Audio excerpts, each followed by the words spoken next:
We are live, everybody. Oh my God, it's election night, everyone. Are we ready? Are we ready? You are watching another episode of No News is News. I am your host, Alex R. Wagner. Oh, I gotta pull up that audio on that, man. Woo! Let's get it cooking. It is time for the election coverage. Woo! Nick Fuentes fully endorsed Fishback overnight. We had the first ever nationwide election major coverage. Donald Trump versus Nick Fuentes. It's happening, y'all. Get ready. Right, left, woo! Everybody gets hit. Left, Fishsticks versus McDonald's. No news. What up, Two Guns?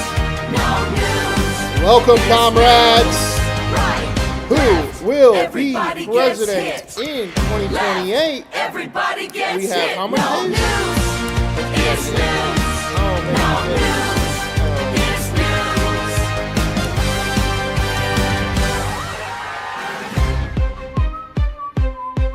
Who's lying? 812. Who's winning? 812 days until Who's election. getting roasted? And we've got tonight? J.D. Vance with 83 wins. Is news. We have Marco Rubio. We want to make sure that these Kelchi odds are We're correct, though. breaking everything just for spite. Bum, bum, bum, bum, bum. No news is news. J.D. Marco, John Ossoff, and Alexander Ocasio-Cortez. No Gavin Newsom tonight, guys. No Gavin Newsom. Marco Rubio with 24 wins. John Ossoff with 1 win. And AOC, guys, get your vote in now. Who's winning? The show starts now. That's surprising. Gavin in 4th Who's right now. getting Wow. roasted Trump 2028. tonight? Woo! No news. Let's get into the news before we get into Cornaki in a minute here, guys. Cornaki's going live in about 13 The minutes. whole world's on fire and it looks so bright. Let's see what's going on with the No news. news is news. Da-na-na, da-na-na, da-na-na, da-na-na. Right. Left, right, left. Everybody better be Right, left, everybody gets Nick hit. Fuentes versus Donald Trump right out in the open. Officially, finally, it is happening. What will happen tonight? It's news. I know Nick did the endorsement last second so that there wouldn't get an attack rate, but he has all of his followers on Twitter, all those people knowing his direct endorsement last No night. News is News. And one last time, guys, just so you know, the breaking news tonight is that Nick Fuentes has fully endorsed Fishback overnight. Still only at 1%, but big money don't lie when big money come at you. All right, let's get into the news real quick. Disney's ABC has sued the Federal Communications Commission, alleging the agency's effort to challenge its broadcast licensing and regulate its talk show The View are illegal. An effort to squash speech to Trump administration finds objectable. Disney's ABC has filed a First Amendment lawsuit against the FCC. ABC's lawyers claim that Trump administration has attacked ABC's speech on multiple occasions, including the stories its journalists report and the viewpoints its network program air. Over time, those attacks have escalated into express demands that ABC be stripped of its broadcast licenses because of its speech. The company says it's being punished for editorial decisions and news coverage and has no alternative means to eliminate these ongoing and immediate threats other than total capitulation to the administration's demands. All right, okay, whatever you want, crybaby. Trump posted an image of a map on social media Tuesday that labeled the Strait of Hormuz a new U.S. territory. Trump's post, which was presented without additional comment, came after he said last week that he would pretty soon be declaring the Hormuz Strait a territory of the United States. As long as you declare it and don't just say it, it's legal. President Trump on Tuesday said the U.S. has no plans to talk with Iran, but insists that Strait of Hormuz remains open to operating despite limited traffic and reported a strike on a ship exiting the waterway. There are no talks or conversations going on or scheduled with the Islamic Republic of Iran. The naval blockade remains in full force in effect. The Hormuz Strait is open and operating. All water mains have been removed or detonated. Thank you for your attention to this matter, President Donald J. Trump. U.S.-Canadian barrel towards 50% tariff as Trump deadline approaches, Bloomberg Business. Canada is scrambling to reach a trade agreement with Trump administration before midnight Tuesday deadline that could trigger new 50% tariffs and $20 billion in Canadian exports to the United States. Canadian officials spent the weekend and Monday in talks with their U.S. counterparts, while Prime Minister Mark Carney described the negotiations as intense. Carney and President Trump also spoke Monday afternoon. One of the biggest sticking points remains automobiles. U.S. officials have reportedly refused to lower tariffs on imported vehicles below 15%. The same baseline applied to major auto exporters such as Japan and South Korea. Canada, whose auto industry is deeply integrated with the manufacturing across the U.S. and Midwest, is seeking a lower rate. Book them. Importers typically pass the new tariffs down to consumers, putting more pressure on Americans who are already navigating higher costs. Consumer prices have jumped 3.4% over the last year, up from 2.4% right before the Iran war. The tariffs implemented over the last 18 months currently cost the average American household around $1,100 annually, and Yale's Budget Lab estimates. For more than a year, the U.S. and Canada have engaged in a trade tit-for-tat that the U.S. have put in place global tariffs on imported, including steel, aluminum, and autos last year, as well as tariffs on Canada over alleged fentanyl trafficking at the northern border. Canada declined that its border was a significant source of fentanyl smuggling into the U.S. and retaliated with tariffs of its own on American products. Now, U.S. officials say these new tariffs are payback for Canadians' retaliation. ESPN WNBA responds after fans are told to cover XXXY shirt. At least 3 fans were asked by WNBA security personnel to cover shirts that had messages about transgender women participating in women's sports during... So only the coaches on the court can support Trans Lives Matter, but you can't support the opposite in the WNBA, guys. It is very fucking clear that the furries are out on the WNBA because you can't wear an XXXY shirt, but if you're the San Francisco coach, you can wear a shirt that says support trans children. Had messages about transgender women participating in women's sports during Sunday's game of the Atlanta between the Dream and the Indiana Fever. The league said in a statement Monday that the fans should have been free to wear the shirts. The WNBA is aware of the interactions at Sunday night's game in Atlanta in which fans were asked by league security to cover their shirts, the statement said. This should not have happened. We are trying to create a political war here to get people to watch the WNBA, says the WNBA. 2 people wore XXXY shirts with messages that women's and girls' sports should be restricted to those assigned female at birth, while 1 person was wearing a shirt in support of transgender people.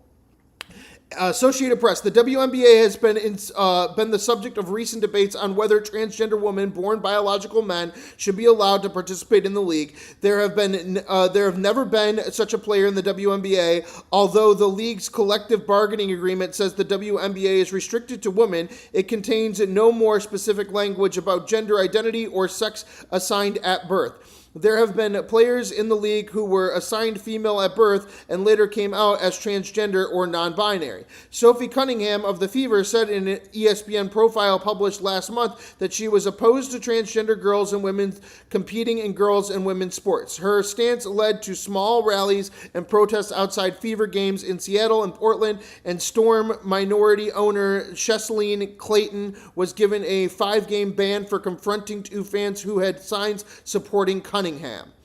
Washington Post, the Pentagon weighing smaller U.S. military presence in Gulf once Iran war ends. The Pentagon is evaluating its military footprint in the Middle East in an early sign of the Iran war's political potential to transform the U.S. presence in the region, according to 8 people, including officials and others familiar with the matter. One of the key areas the Defense Department is assessing is whether to pull back troops from the Persian Gulf, where Americans' large overseas military bases have been battered by months of Iranian strikes that have led to hundreds of millions of dollars in damage. The damage of these facilities have prompted a once-in-a-generation chance for the Pentagon to reconsider its presence in the region. The Defense Department has already signaled that it might not rebuild its bases as they were before the conflict.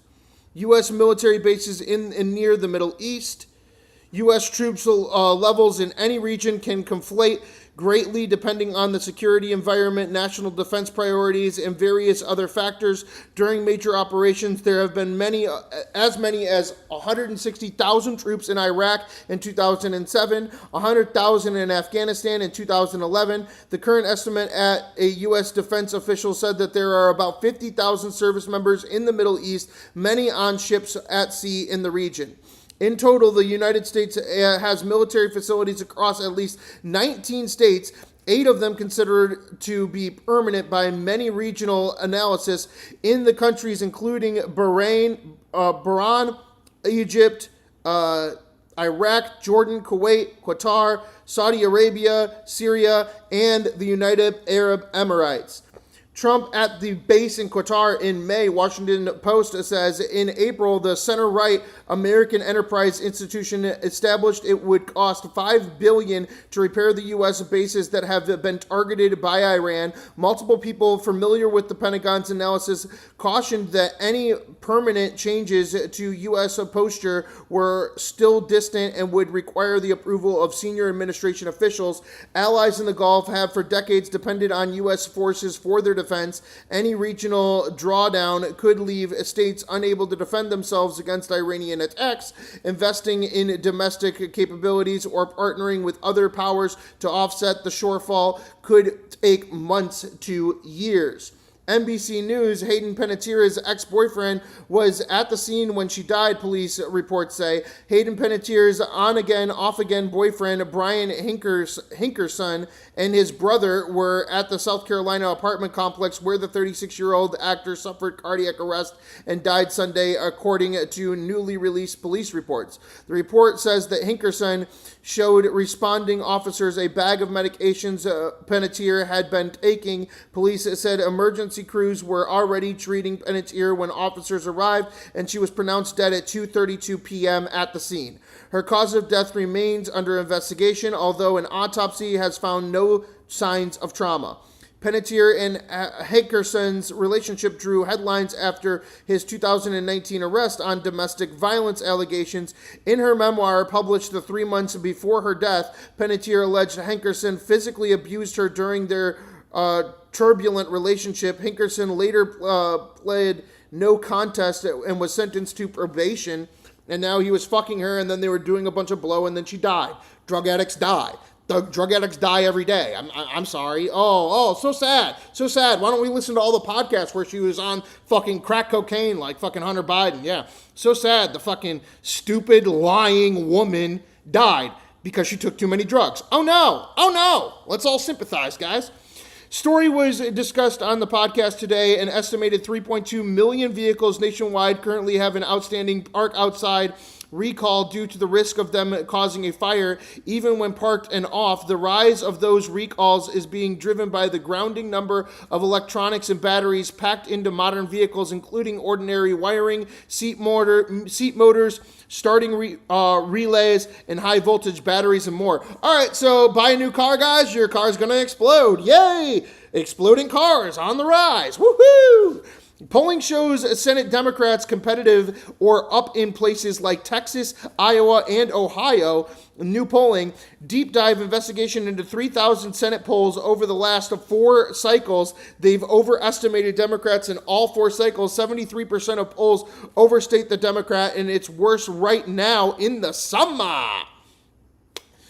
New York Times, in opening statements, California, Colorado, Kentucky, and New Jersey accused Meta, which owns Instagram and Facebook, of harming children and technology designed to be addictive like cigarettes. Meta helped fuel a national youth mental health crisis and deceived users by promoting its apps as safe. The states argue in U.S. District Court that the suit charges the company with violating federal child privacy laws and state consumer protection laws. The trial is expected to last 6 to 8 weeks. An 8-person advisory jury will give a recommendation to Judge Gonzalez Rogers, who will ultimately determine a verdict and damages.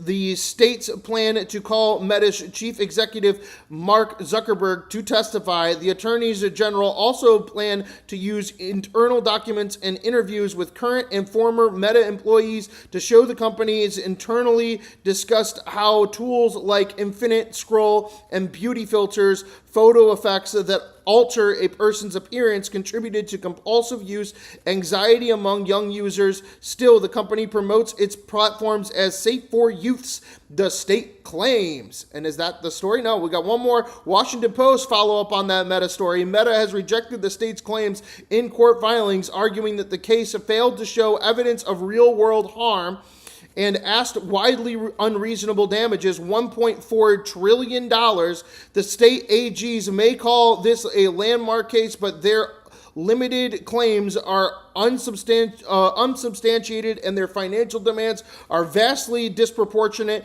A spokesman for the company said the Oakland case represents just 4 of 29 state governments that have sued Meta. If the company loses, the financial penalties could dent the company's finances and force it to make major product changes, while also setting a precedent for the cases still to come. Remember, guys, we have a 1% chance of winning, and Nick Fuentes has made his first endorsement endorsing Fishback late last night. Let's get into it. I think Cornaki might be live. Let's see what's going on here. If Cornaki is live yet. Cornaki Right is off live, the bat, and I am folks. going to switch up something Alex really quick, and then we'll Vindman, be at it. Who came 1 second, in, guys. has raised it's about $20 million for this campaign. Alex Vindman, who was that whistleblower figure in Donald Trump's first impeachment back in 2019, became sort of a well-known he's already figure, fumbling. the Democratic activist nationally, facing, this is already fumbling, Angie guys. Nixon, a state legislator who joined the Democratic Socialists of America. Let's get into it. During Here this we go. campaign, vastly outspent by Vindman. Now you're in Osceola County. As you can see, this is just south of Orlando. Kissimmee, St. Cloud is here. And what's our portfolio look like? Look at Remember, that. we put $10, Okay, we got Leon County. This is $10 this on is the Fishback. wow, Actually, folks, we've got $20 on something Fishback. Right away, things can be. We got a let's big see where we're surprise at right right now. away potentially here. Again, now Florida State University's here, the state capital's here, Leon County. This is a big population center. This is the population center in this part of the state for Democrats. Osceola County, Nixon is leading there. Now the coast. All right, guys. Now, when the polls closed, remember, we put $20 down in total on this election on America First candidates up against the super PACs of AIPAC. We put him on the endorsements of Nick Fuentes. We have went from $20, and right now we are at $5.49. We have lost $15 in one day. Let's keep it going. Let's see what happens. In Florida, Kissimmee, St. Cloud, large Puerto Rican population in particular in Osceola County. So what does that net out to statewide? We got 8% of the vote statewide, and there is Nixon leading. And we got a little bit more now coming in the Gulf Coast. Citrus County coming in here. This will be much bigger in a Republican primary. Hernando, comes into Vindman, but these are not. Oh wow, these are not numbers Vindman wanted to see. These are numbers Nixon wanted to see. Wow. We take a look too. Now, just zoom Vindman out, 9% was statewide. spent way So more Nixon money. leading that. And I want to just check way in on the more Republican money on this primary, one. 'cause we're getting numbers. Looks now. like on the Democratic side we're going to get that surprise. again. Moody Let's see what happens going on doing here. Fine there. Governors, Republicans sticking together. Okay, Ooh, governor's race, you can see what? right away for Byron Donalds. Wait. Look, Byron Donalds 50%, Jay Collins 27%, 9% to Paul Rayner, and Fishback's not even in the top 3 after 7% count. Talk about a manipulation. Nick Fuentes' first endorsement ever, guys, isn't even in the top 4. We've lost 15 of our 20 bucks. 2-1 over Collins, and it's consistent for Donalds, right? We're down. This is his old congressional district. But again, look at what they're counting first. They're counting literally all of Donald Trump's bullshit first. Look at that. And when they count, and watch, they're going to count Tampa next, and they're going to keep this way because these are all the Jewish votes. So think about that. There's still 4,000 Jewish votes out there that did not want to vote for Byron Donalds. But wait until that Tallahassee vote comes in for Fishback. Yeah, Flagler. We're going to do an update on News Now. Here's the hit.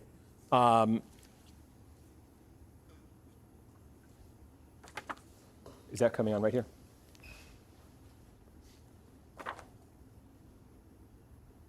Okay. We got about 20 seconds, folks, so I'm just going to stop and we'll pick this up on the News Now.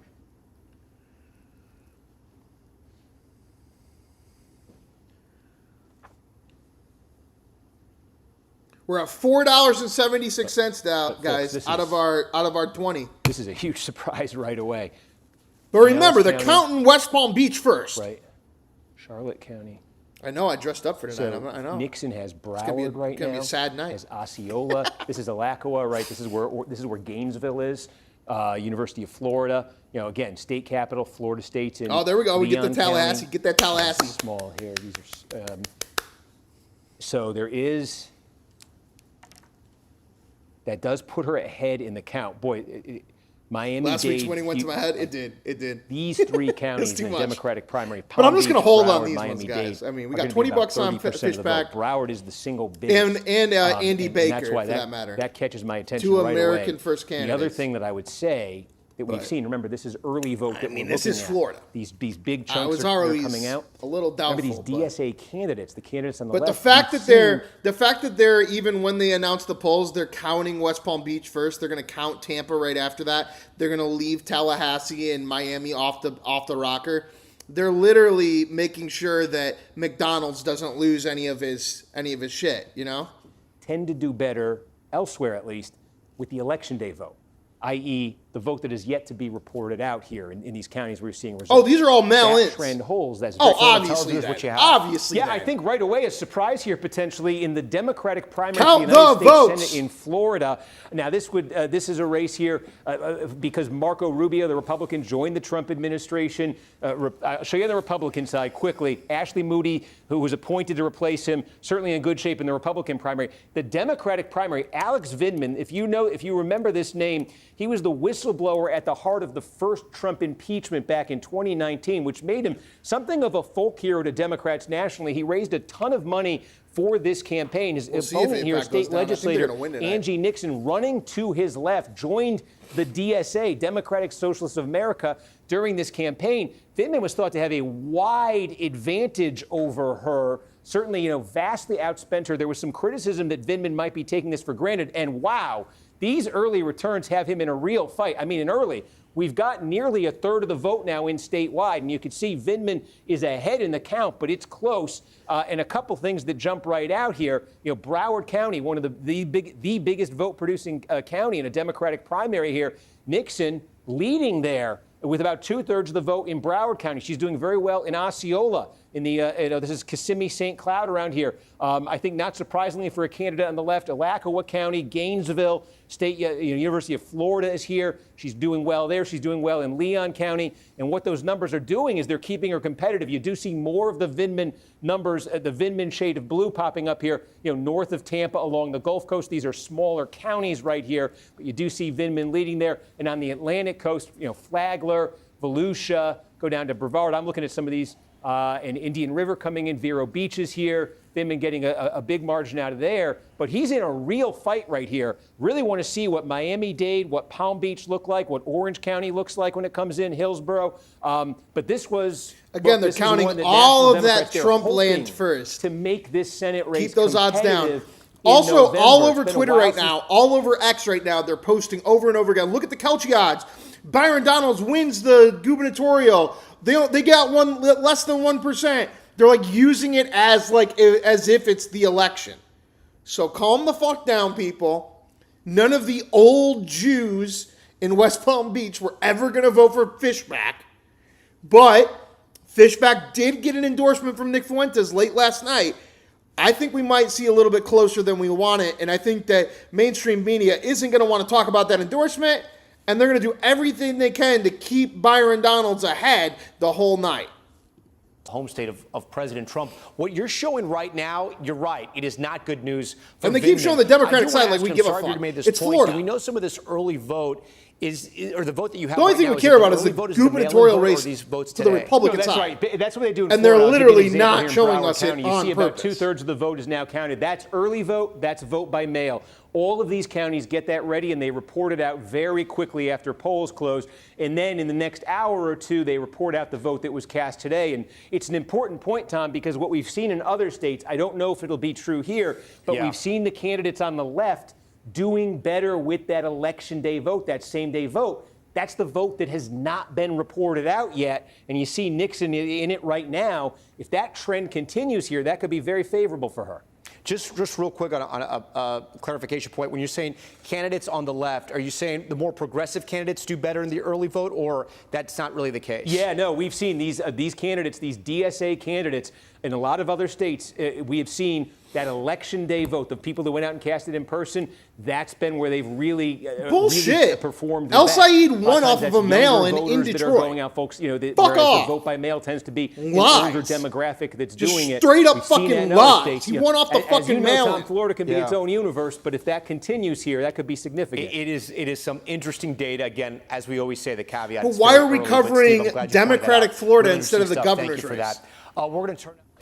Why are we doing that? Huh? Okay, well, we got Miami-Dade, and holy cow, Angie Nixon, wow. Angie Nixon there in Miami-Dade. Okay. Oh, my God. Okay, wow. So let's just, a couple things here. We got a third of the vote in this Senate primary, and this is a huge surprise. This is a huge surprise, the way this is shaped. It's not really a surprise, though, because it's Florida. It's all Republicans. They're voting. If they're voting in the Democratic primary, they're probably voting against their own self-interest. They're fucking DSA members. Like, okay, great, awesome. Now it's going to be much easier in Florida to win the Senate seat up against a DSA member.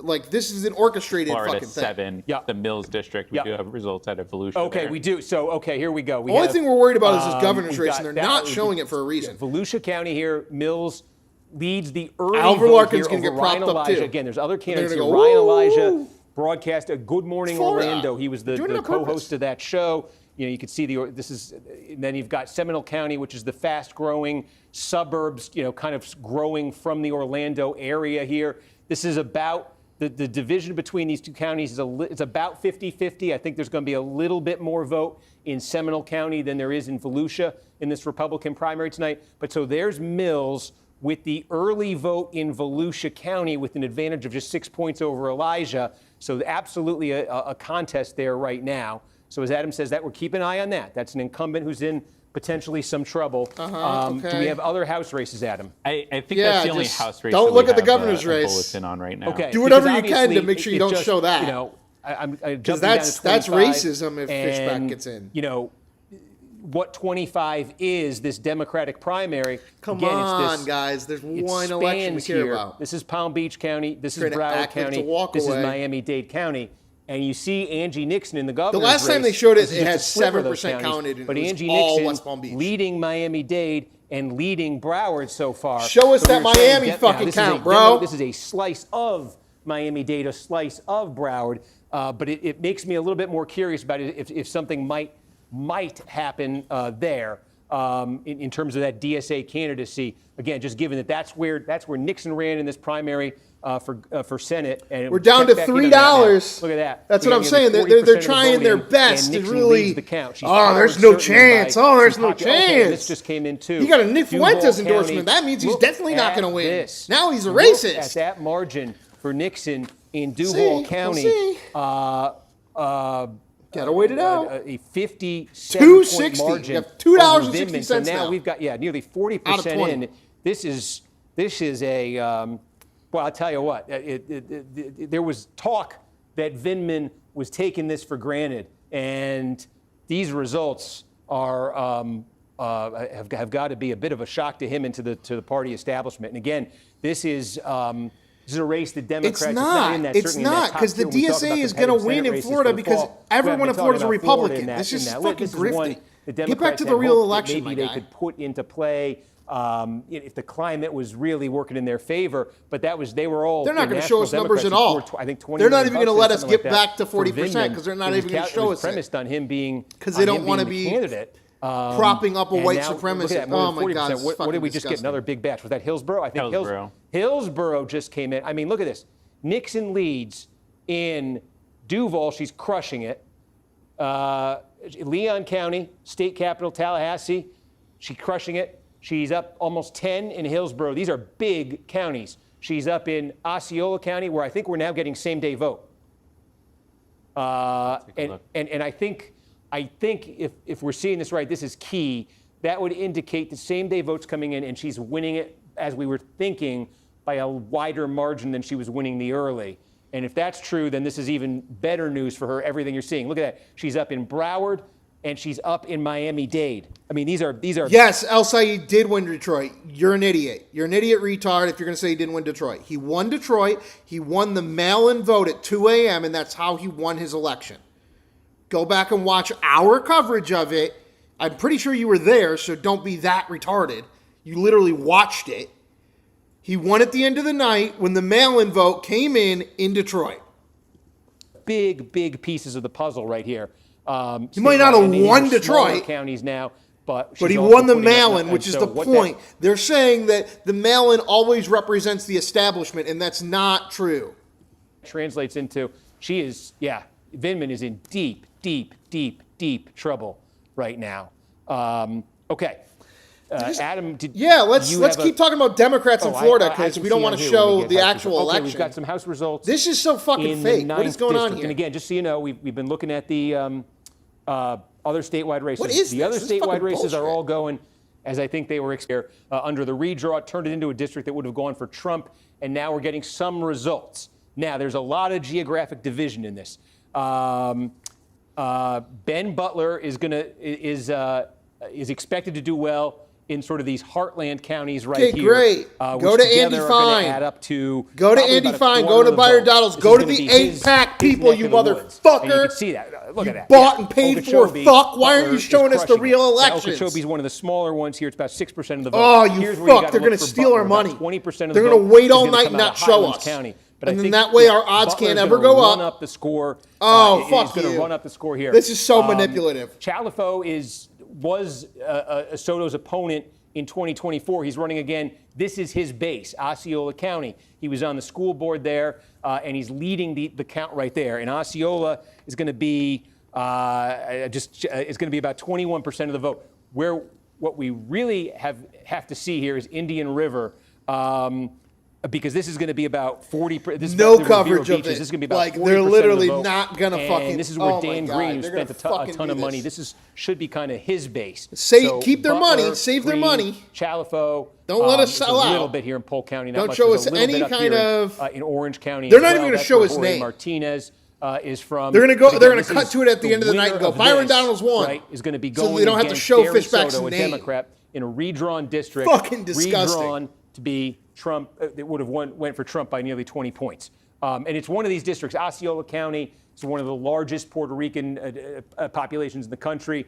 It's one of these districts where Trump had actually, the Osceola portion here, where Trump had really made some big gains in 2024 with voters, don't show us Fishback's name. Voters. I really wonder if they're going to ever even show his name all night, that Republicans or if they're going to do this on purpose. Back to the statewide Senate race here. I don't want folks to miss. The Democratic statewide race. What the fuck are we doing? The vote is in here in this race. The governor's race has so much more money, so much more resources, and you're not even showing it. I didn't see a split. I was looking at if there was a fucking unreal second result out of Volusia County right now. Let me see if that's. Well, you can't win your money back if they don't even allow you coverage. $3, guys. Yet, but yes, they're going to call it at the end of the night. 11 p.m.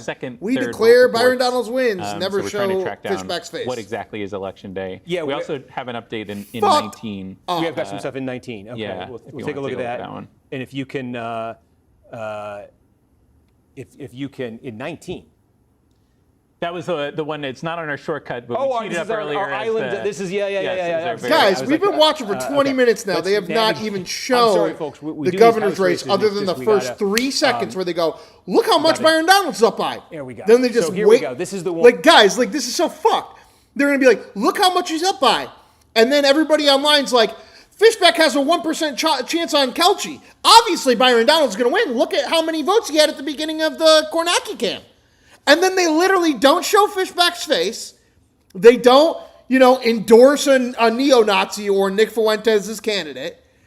And then they wait the entire night out in Florida, not showing us any of the fucking count for the governor's race, so that they don't platform Fishback at all, so that at the end of the night they can just go, hey, Byron Donald's won, and obviously he was going to win. He always had 99% odds. It's fucking mass manipulation. Mass the early vote manipulation. here in this portion of the district. This is the smaller portion of the district. It's going to be about 70% of the votes. Every little fucking election, not the one with the most money attached to it. She will need that to pop up in the election day vote. Certainly in Collier County. Down we to haven't even seen $1.60 yet. now. So again, Doubt reigns that's about supreme a fifth when of you the can't vote. even see what's going Schwartzel on with because they're not going 30. to cover There's it. a lot of talk that there's so much attention on these out-of-state candidates. Was that going to help Schwartzel? I guarantee you they're going to just wait until they can call it. And once they call it, they'll come back and they'll go, oh, Byron Donald's won. And then you wait for the full count at the end of the thing, and then you find out that, like, Fishback had 30 or 40% of the entire vote. But they just show it right at the beginning when the only thing that's counted is West Palm Beach, the Jews, the literal AIPAC Jews of Donald Trump land. And then they go, oh, well, he wasn't even in the top 3. And then they don't show you the count at all the rest of the night. And then in about an hour, when they can guarantee that he won, they're just going to do a little cutaway where they go, Byron Donald's won, and obviously he won. We showed you he was up by a lot when we counted West Palm Beach. He was up by 99% on Kelchi, and now he's the declared winner. And then Kelchi just says, you lost, Alex, the end. I already knew I was going to lose on that front, but you were supposed to show me election night coverage. And instead, my candidate is going to end up with more than 30% of the vote, but you're never going to say his name on the fucking election night coverage. Think about how Orwellian that is. It's fucking disgusting. Who's sort of the local. You see, look at that. Oberweiss, again, these two ran against. Advance vote there, 66-34. And Vindman is winning the election day vote there, 53-47. Even in a county that's strong for him. Look at that slippage. Wow. This is the pattern we've seen nationally. And so that's, what's the hope here if you're Vindman? You're Why are we look, sitting a on place this? like Sarasota, which is not a small, it's not huge, but it's not small. This is a really good, overall, it's a really good county for Vindman. But the rest of the vote that's coming in here, You ready? Adam said, I'm calling it right now exactly what's going to happen here. They're not going to show anything at all with the gubernatorial race. And then in 37 minutes flat, 37 minutes from right now, they're going to declare Byron Donald's the winner. And therefore, they don't have to show Nick Fuentes' endorsed candidate, James Fishback, at all. And obviously he's in 4th place right now. You're counting West Palm Beach and Tampa Bay, the Jew cities of Florida. But you're going to declare Byron Donald's the winner with the amount of votes that you have in those two cities before you even get to Tallahassee and Miami. So you don't even have to fucking show that this is a race. Well, you already won, the end. And it was 99% odds anyway, the end. Fucking corruption at its finest. breaking about 53-47. The rest of the vote that's going to come in here, he's not getting much from that. Florida gets to the 20th, goes to the 20th district. She will win this primary easily, as you can see. But And you're in not this declaring district, this will be it. a safe Democratic district. Then why don't you go November. back to the Wasserman gubernatorial Schultz race that you here haven't declared has yet? Survived. You could just take a look here. What the fuck Again, is this Part of the manipulation? story here, certainly, it is split Maybe it'll get opposition, closer. but currently she If is it gets running real close, it's gonna over get just weird. a tad, but over 50% here. Again, Dale Holness, who almost won this seat in a special election a couple years ago. But yeah, there's a still distant, only distant got West second. Palm Beach and Sheila fucking Scherfless Tampa. McCormick, the former course. congresswoman, trying to run well under indictment. So Wasserman Schultz survives. other House races, it looks like we're getting a little bit more. Looks like we're getting some in 22. Let's give folks a sense of what's going on here in the 22nd district, okay? Again, and here's the thing too, guys, is it's not just the gubernatorial election, it's the other America First election as well. Because you have Andy Fine, who has a 98% chance of winning his district, and they have yet to even show Andy Fine's face. Because if you show Andy Fine's face, then you have to support the neo-Nazis by showing their names. So they're going to avoid all night showing Andy Barker or James Fishback's name on the screen. They're going to spend all of their energy spinning around Florida forever to make sure that those two people never get any screen time. Wow. Slice of Broward, a slice of Miami-Dade, a slice of as they prop up, Palm Beach well, County, thank God, fucking Oliver Clark ain't conducive gonna to fucking play it. Moskowitz, NBC News projects, survives this primary from Oliver Larkin, the DSA-backed candidate. Now the question is, who will Moskowitz face in the general election?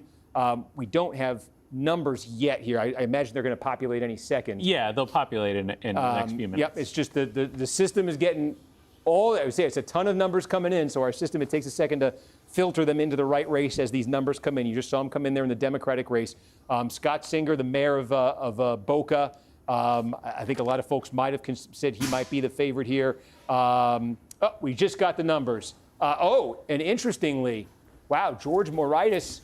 As if we give a fuck. As if we give a fuck about any of this. This is so fucking insanely manipulative. So Fishback is less than 100 votes away right now from fucking. Now he's in third place. Now Fishback's in third place, which means they won't show it until Byron Donalds wins. Let's now Fishback's in third place, and now they're not going to show the election until Byron Donalds wins. Now 39-24. That said, I guarantee you they won't show his face. He's going to be up here in Palm Beach County. So he's out. He's a little bit outside. It's clearly a better race than whatever here. the fuck this is, but they're not going to show it. Right, not finishing in second, but currently running in second. Let's see what happens for Singer when Palm Beach comes in his Boca base. If that this is upends crazy. These numbers. We should be watching that. But early on, he's they're running literally like, oh yeah, George Morrison and Dan Freisky. Joe Costa. Oh, look at them scroll down on this one. Look at him scroll down on District 25 to show you all of the candidates. In a different district. So much musical chairs here. As they literally have still not even went back to the gubernatorial race since the beginning of the coverage. Moskowitz. Where else do we have votes right now? Green. Right. Green. And again, the plurality of votes. The longer they do this, the more it's clear as fucking day what they're doing. Leading. Okay. There's Shalafo leading in Osceola. And Jay Collins, I feel like that's a lot of fucking Jews in fucking West Palm Beach doing it to district is going to be in Orange County. Fishback out of the name. Shalafo leading there. Jorge Martinez is from there, but leading him narrowly. So what that works out to is an advantage for Green right now. But what I think is, and then you work your way down here. Show Andy Fine.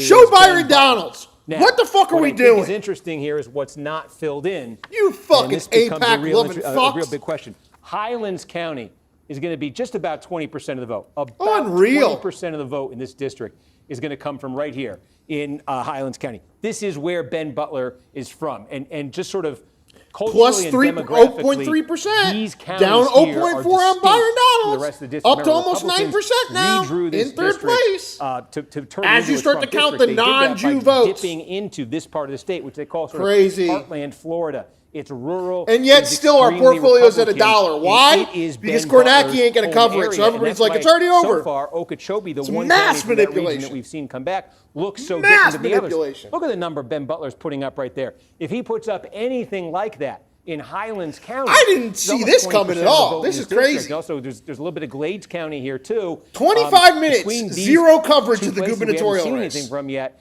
If Butler and it has triple the amount of money behind it. Approaching this, he gets that number is going to zip up. 31 minutes, and then they can just say the black conservative won. Whereas Butler, he's running 2,500 behind. Don't platform Nick Fuentes. Can change things in a hurry. That said, still have a lot of vote to come in Indian River County. Green this is leading so the way crazy. There. Butler is running 20 points behind him. Oh my God! But this is really. But this is a big. He was specifically told not to go to that election. because he sits here all night, and this is on a live camera of him. This isn't cutaways. It's a live camera of him, and he bounces around, and he's curious. He was told, do not go back to that governor's race until we declare it. They showed you the very first results, and the very first results were in where? West Palm Beach. And they go, oh, he's not even in the top 3. The end. Game over. It's all done. And then they're going to wait until the polls close, and then they're going to immediately declare him the victor if they can. And if they can't, they're still not going to show you the gubernatorial race. They're not going to show it ever. Ever. I'm stupid. Watch. This is crazy. Watch this. This is insane. They're literally not going to show his name on NBC. The Jews will not allow Fishback's name to be said tonight on ABC or on NBC or any of them, for that matter. With the election day vote.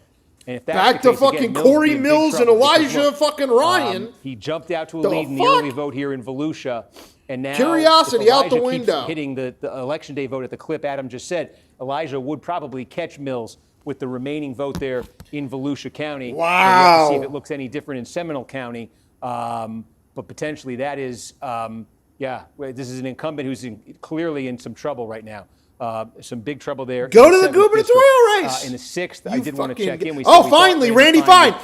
Oh my God, look at that. Look at that. They showed Randy Fine. They showed the fucking Jew, and look at that. Aaron Barker's name right there. America First, 17.8%. And deep, deep West Palm Beach, Donald Trump country. 16% in, and he's got 17% of the vote. One time. Don't do it again. Don't do it again. You can't keep platforming these neo-Nazis. You can't keep doing that, man. Oh, yep, gone. Defeating another Gone. former state legislator, Kevin Steele, who wrote questions about What? Steele's It was a matter of legislative 3 district seconds. that he Gone. represented in the state legislature was actually from Pasco County, so none of the constituents Holy from his shit. legislative district were actually in this district. They both were That self-funding Yarmulke wearing a large parts fuck, of their campaign. and they won't even show Millions him, spent and on he's each supposed to side. win, Mike like, Beltran hands down. wins that nomination. He's And in again, West Palm Beach, Beltran and he's only now got will 51% face off of his vote. against Kathy Castor, Democrat. She's been in office But let's 20 just keep- years. yeah, let's- Mother Betty let's Castor, look you at- may know the name. Let's look at Florida's District 14 that doesn't even have an election because Kathy automatically wins. Let's look at that. Let's look at that instead of the governor's race. Let's look at that. This is so fucked.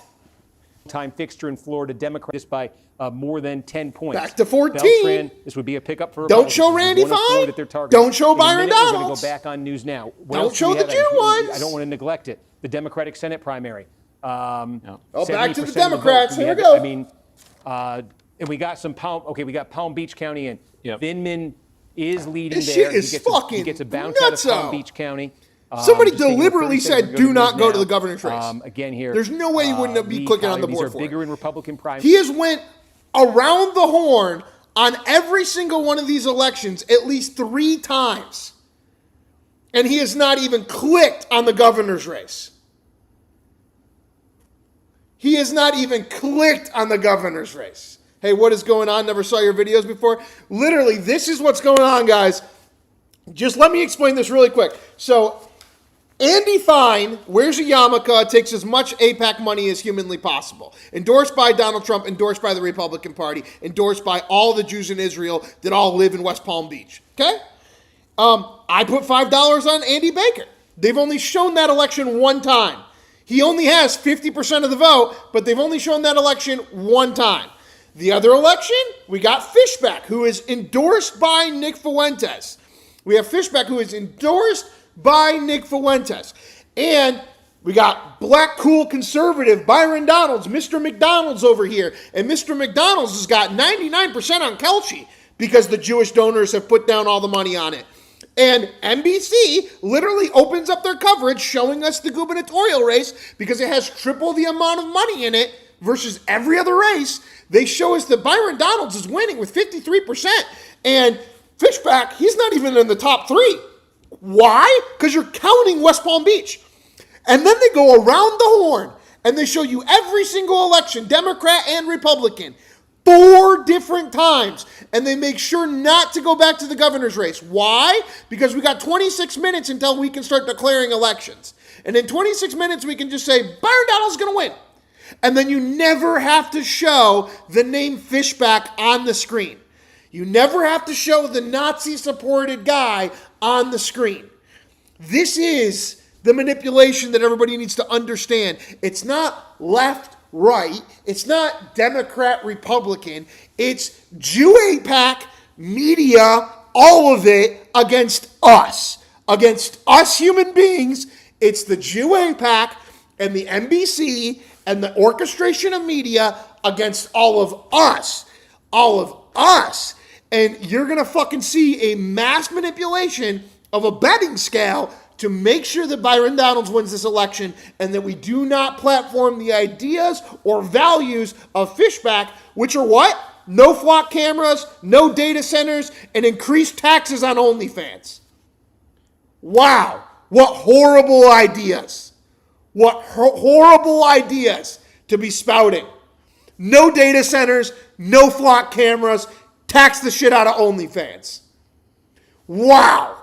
What crazy, radical, racist Nazi values he's propagating. But they're not insignificant. Well, the two main Just things sit on this Democrat race. Just sit on it until you can call Byron Donalds. Doing better with the election day vote. And you don't want to show that. Even in the counties, as we're showing you, even in the counties that are Vindman's shade of blue. At this point, they're pissing me off enough. I would vote for Fishback for president. To show you here. This is fucking ridiculous. Getting a big chunk of the vote. The back vote to $2 of our 20. But again, they're doing this on purpose. As this total. They're waiting until they can declare it, and then they'll come back to it. Nixon. Now, where is their outstanding vote here? Remember, right here. Fishback almost at 10% now. Is the Panhandle started at 1%, and that was the only time they ever showed it. Minutes. Now, yeah, remember that. How many votes are here in the Here's the thing. The polls closed for the Panhandle then. Who do you think's voting in the Panhandle? You think it's a bunch of fucking APAC, Ronald McDonald Jews? Or do you think that it's the actual Floridians that are against flock cameras, data centers, and OnlyFans?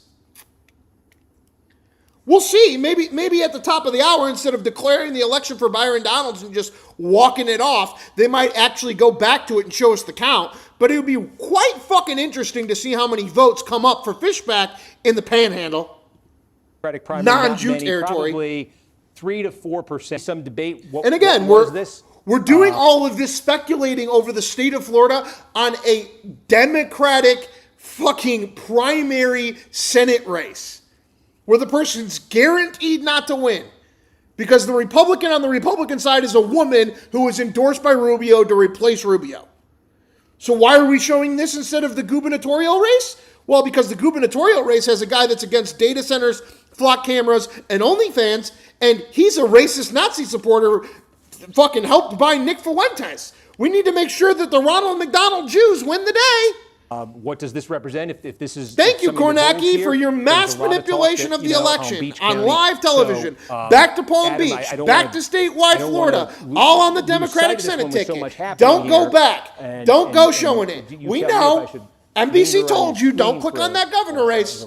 Don't click on that governor race. Then I do want to just not lose sight of what's happening. It's no longer Big Brother, it's huge, brother. In the 7th district, we've had a development. Let me take you there. Crazy. Again, this is Corey Mills. Look at this. Look at this. We've been watching for 45 fucking minutes, and they haven't even clicked on the biggest betted race in the state because they don't want to show the guy in third's name on the TV. Holy fucking shit, guys. Come the fuck on.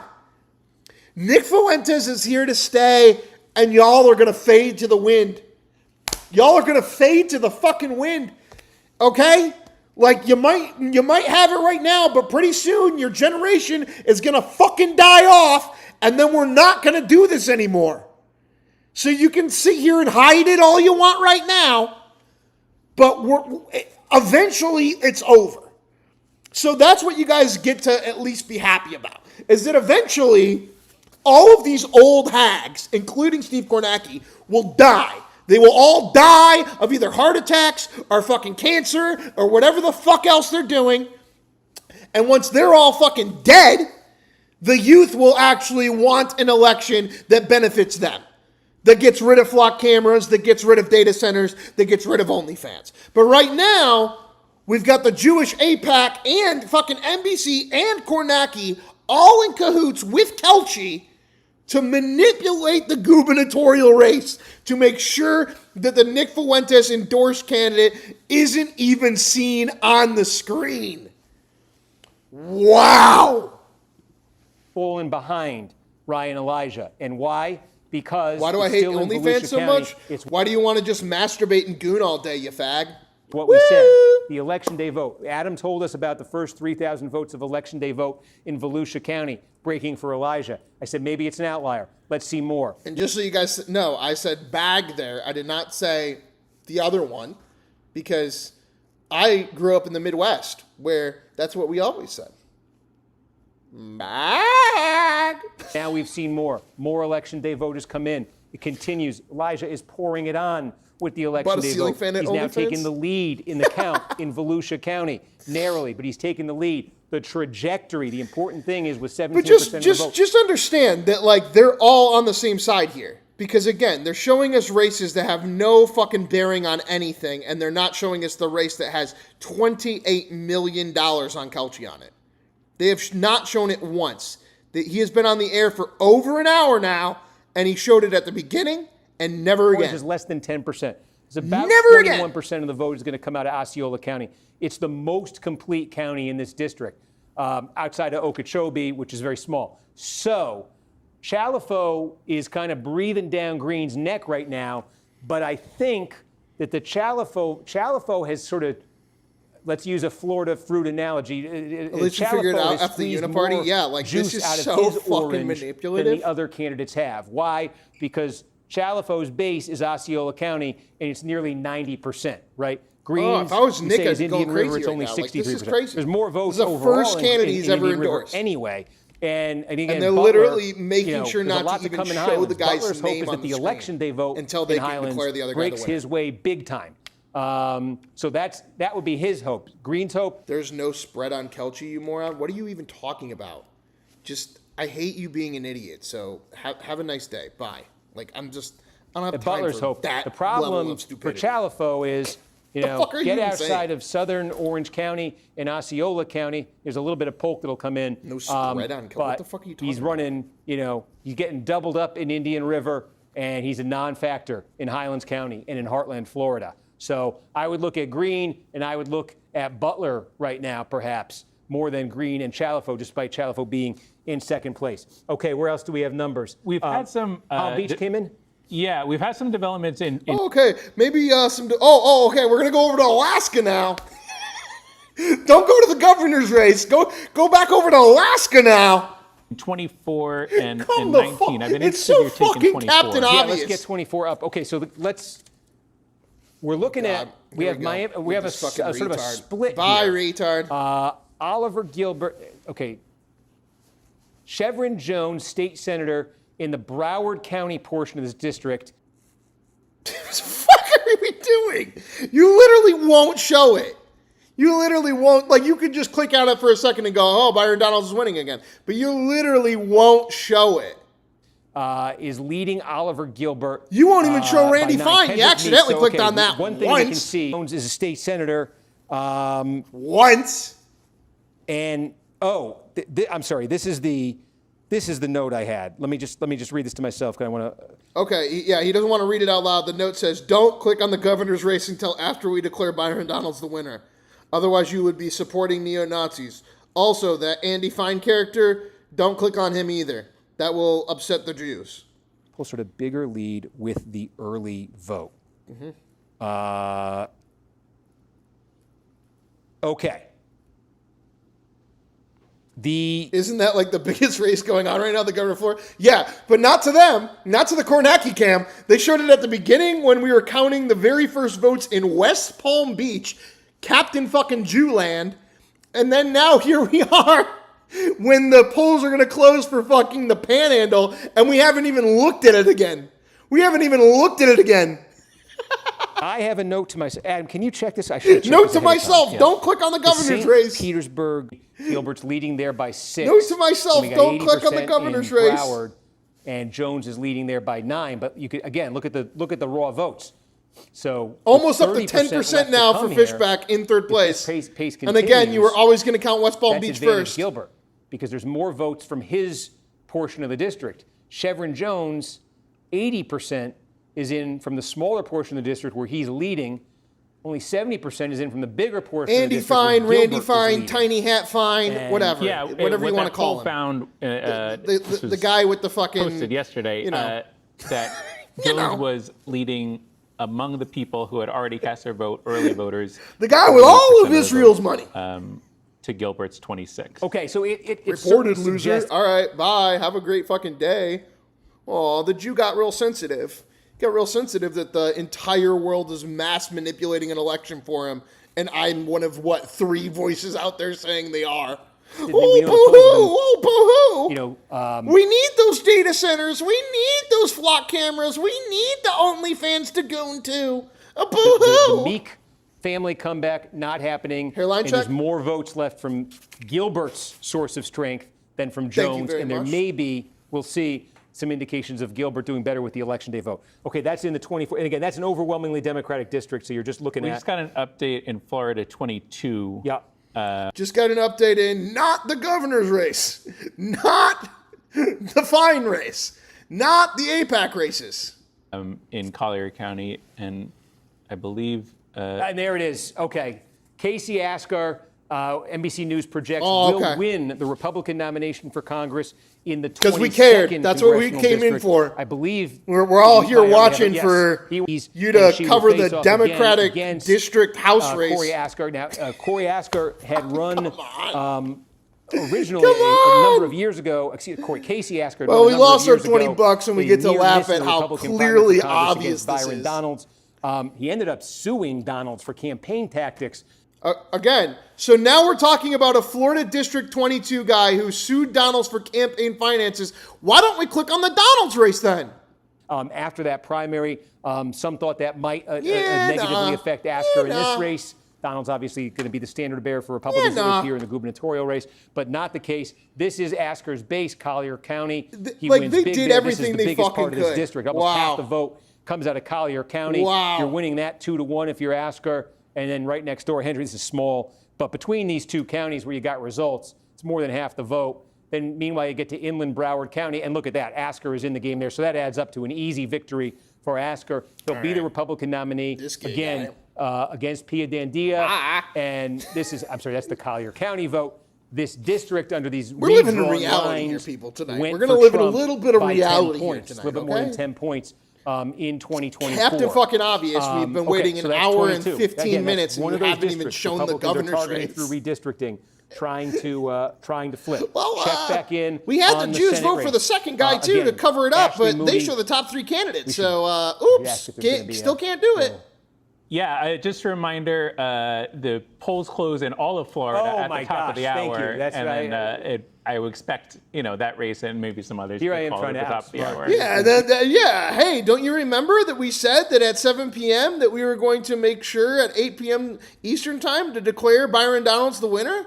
Don't you remember that we told you that we are going to do election night coverage on the Cornaki cam, and you're going to click around to every single election in the entire state, but you're not going to cover the governor's race at all until we can declare it at the top of the hour? Don't you remember that meeting where we sat in there with a bunch of fucking Jews and AIPAC supporters, and we said, we must support Israel? And then Cornaki said, oh, okay, so what am I supposed to do? And then you said, here's $100,000. Make sure not to click on the governor's race until we declare it. Don't you remember that meeting, Cornaki? You just had it. It was less than an hour ago. The time zones. We are still right. We cannot make any declaration on Panhandle Yeah, Party. can't State do anything are until an 12 minutes absolute from now. disaster That's for when we'll Alex show the Biden. governor's race campaign again. That was taking God heat damn in it. the I lost final $20, days but of this race is for fucking so maybe being crazy. complacent. This is so fucking So crazy. We'll leave this here for a minute with Panhandle polls closing in 10 minutes. That's true as well in this. The Republican side, Ashley Moody, the appointed incumbent. These are not There ain't no surprising what you're chance, seeing dude. in these results. Take a look at the governor's race here on the Republican Oh, side. wow. Again, Oh, look at that. They got it. Oh, whoops, whoops, whoops. Well, let's see how quickly they pull off of it. Ready? Because they're already in his ear, like, get that fucking man's name off the fucking screen. Byron Donalds still Less hovering than right. 50%. It's been right there at that 50-25 mark all night. Collins, this would be his base. Hillsborough County. He's running. So his base. So where he gets the most votes, and you were trying to show that he's getting the most votes, and you look at fucking Cornaki's face when he clicks on that. Because again, this is his base? His base? Byron Donald's base is 44%, with a Fishback still getting 11% in his base county? And you wanted to show that to help the Jews? Why? Uh-oh. Don't click on it again until we declare the election, my guy. Come on. What happened? Oh, Mills won the early vote. The election day vote broke sharply, has been breaking sharply for Elijah. Zippo. He's taken See the you lead later. in the count there. The expectation would be that number is going to increase as more election day vote comes in. Then next door in Seminole County, we just got the early vote, and Elijah is crushing Mills. And if form holds, where the election day vote is better for Elijah than the early vote, as is the case clearly in Volusia, then this is only going to expand. And so what right now is a 6-point advantage for Elijah, you could make a case is going to grow. Corey Mills. None of us again, tuned in for this. He ran in this is campaign. like, it's so a lot of Captain baggage. Obvious. What are you doing? We don't need to itemize it here. You're watching this. You know all of it. You knew he was embattled. And No, we didn't care. Again, We I thought care. it might have been telling, right? He had the early endorsement from Trump. Trump reiterated a lot of endorsements in the closing stretch of this campaign. This was not one that he reiterated. And Mills, you could see what's happening here. Elijah, by the way, it's interesting. Again, this is a theme here in these Florida primaries of candidates coming from other states. Elijah's from Indiana originally. He ran in a congressional primary, Republican congressional primary in Indiana, in the Fort Wayne area back in Gosh, 2010. this is so crazy. Then came down to Florida, established himself. Again, I think he was the host of Good Day Orlando. Certainly a good way to get name recognition in a district. Looks like it's paying off from there. Okay, no call there yet, but so we've gotta wait called 9 so more far, minutes before we can again, start to keep you saying apprised that of he this. won. 14th district. This is one of those that Republicans, a Democratic district, Republicans are targeting. Mike Beltran has been called as the nominee. He'll face off against Kathy Castor. How much of the vote is in counted the on this 22nd governor's district? race? Also targeted by Republicans, Democratic district targeted by Republicans in redistricting. Casey Asker called. Will face off against Pia Dandia. 72%. The 9th district, we continue to watch. I think nothing new has come. It looks like we got Glades. Glades coming in. This is very, very small, but Glades coming in there for Butler as expected. This is the Butler core of the district. Waiting to see the next shoe to drop in Indian River. We've got early vote. Is the election day vote going to look like it? Is it going to look different?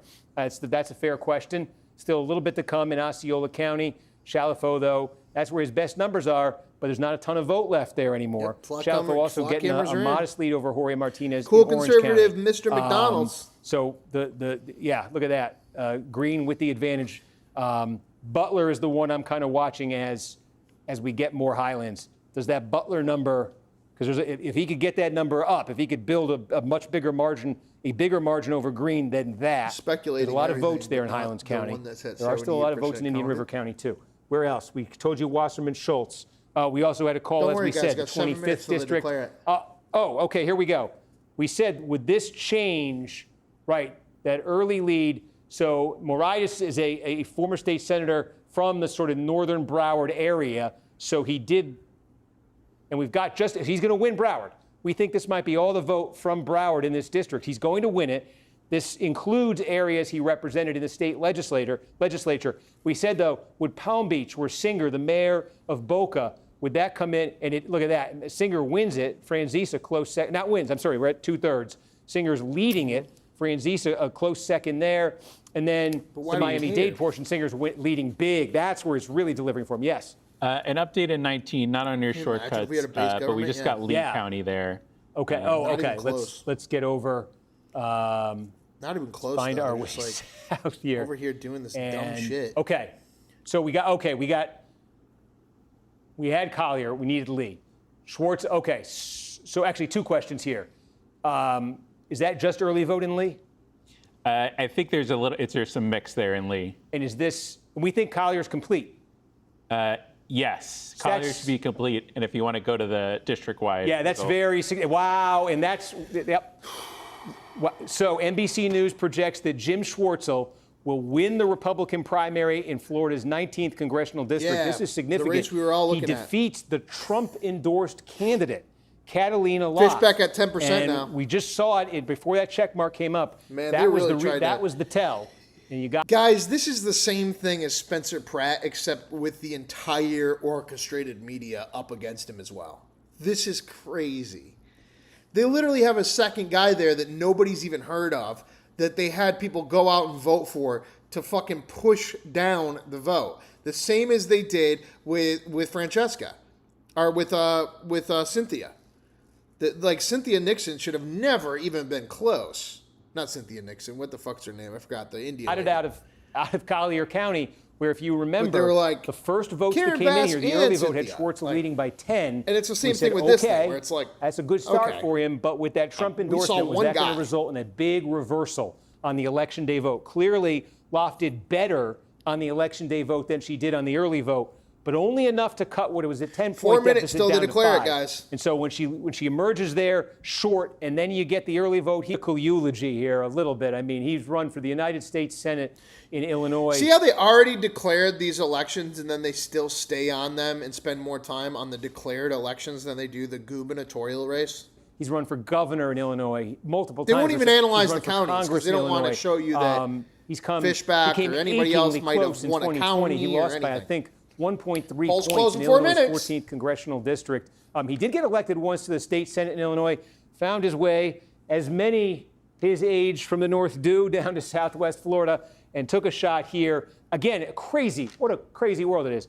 He and Loft ran against each other in that Illinois 14 Republican primary in 2020. Oberweis beat her in that race. She's leading him here, but neither one of them is going to catch Jim Schwartzel. He's going to win this primary and again be the overwhelming favorite in a district Trump carried by 30 points. So that was a very interesting race to watch. And just again, if you were curious, if you're watching this, you were probably curious. How did Madison All right. Cawthorn do? There's your answer. Chris Collins. Guys, remember, you can double tap, hit that like button. We're almost to 50 likes right now. Double tap, hit that like button, hit subscribe. It's 7 days a week, covering the news at least 3 hours a day, making fun of the left, the right, and all of mainstream Jew media doing this weird-ass shit tonight.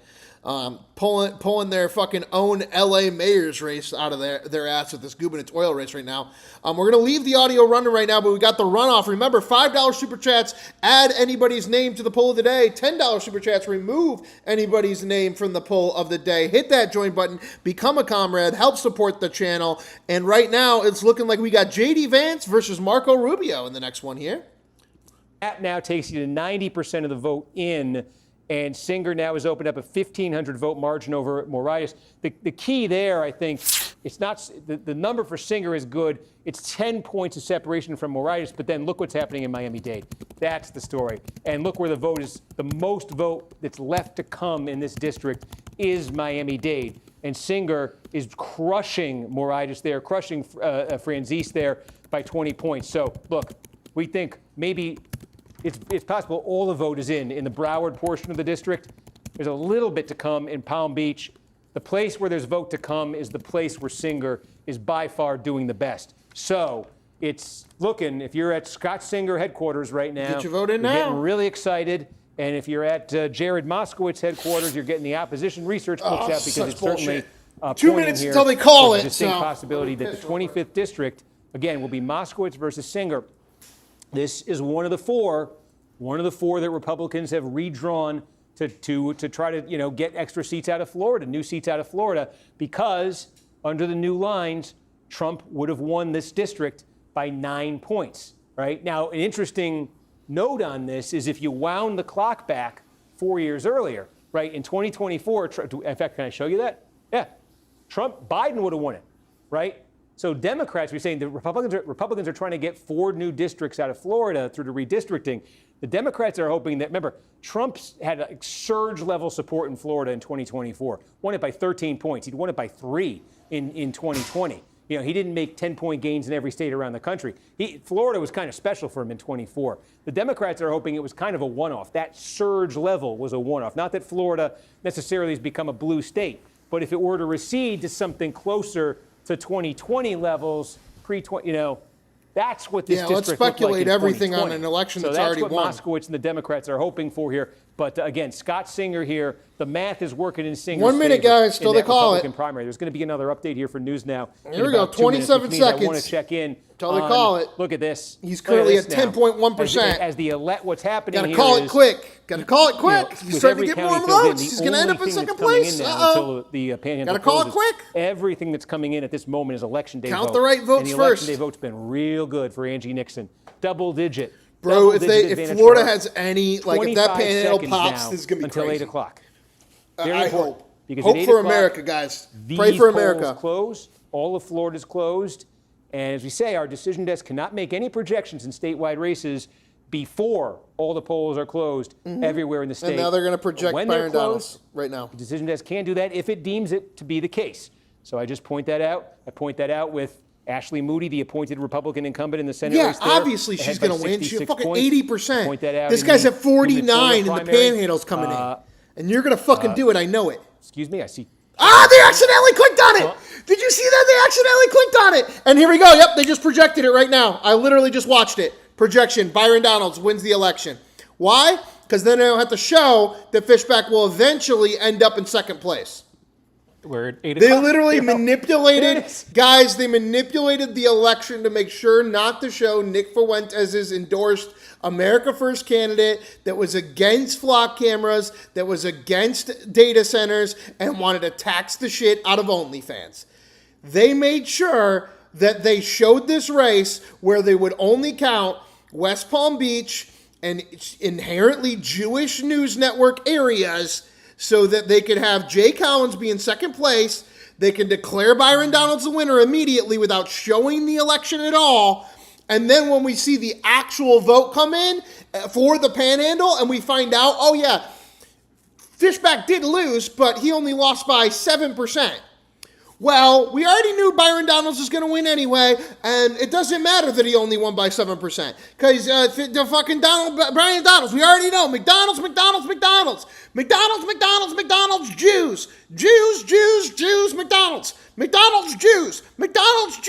McDonald's, Jews, black conservative, black cool conservative. Hodge twin number 3, McDonald's, Jews. All right, you ready?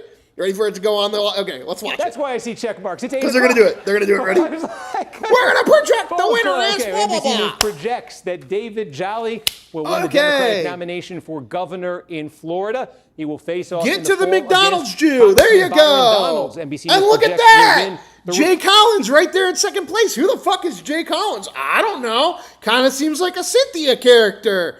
Look at that, though. You still got him at the very bottom of the screen, halfway cut off. The neo-Nazi that wants flock cameras, data centers, and taxation on OnlyFans. Oh, no.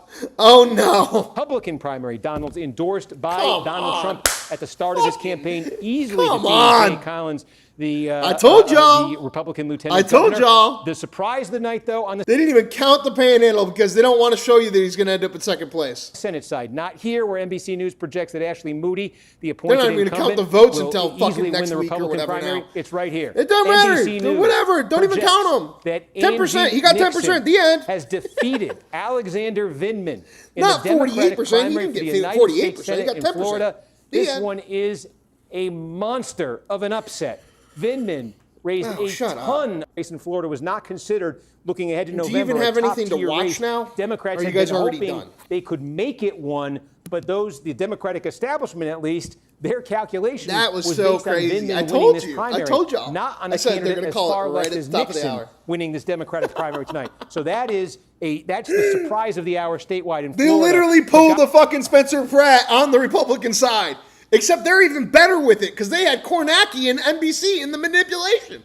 Don't show that fucking race till we can call it. Don't you dare show that race till we can call it. McDonald's, Jews, black conservative, cool black conservative. I'm the Hodge twin number 3. McDonald's, Jews get everything. Woo! Bomb, Iran. Some Guys, we quickies should do it. We should do it. We got to do it, right? to show you, though, some big pull it up. results, too, that have already come in Gotta at do the it. House level. The There are a Jews number won. of big House Gotta primaries do in it. Florida tonight. Here's one, Debbie Wasserman Schultz. Again, big name nationally here, former chair of the Democratic National Committee. Because of the redistricting that took place in Here we Florida, go. Republicans The Democrats are redrawing trying to Shut take up. over Texas because I am advancing Why is this transformative wheelchair policies fuck on my the fucking Democrats screen? are Get the against. fuck out of here. We gotta do our Jew theme song. Here we go. Jew theme. Hey guys, back to the show. Let's get some audio in on the Seminole mass County. manipulation. When it gets to 95%, that means our decision desk thinks that might be it. They're checking to make sure, but they think that might be all the vote there is in Seminole County. And Ryan Elijah winning an outright. There it is.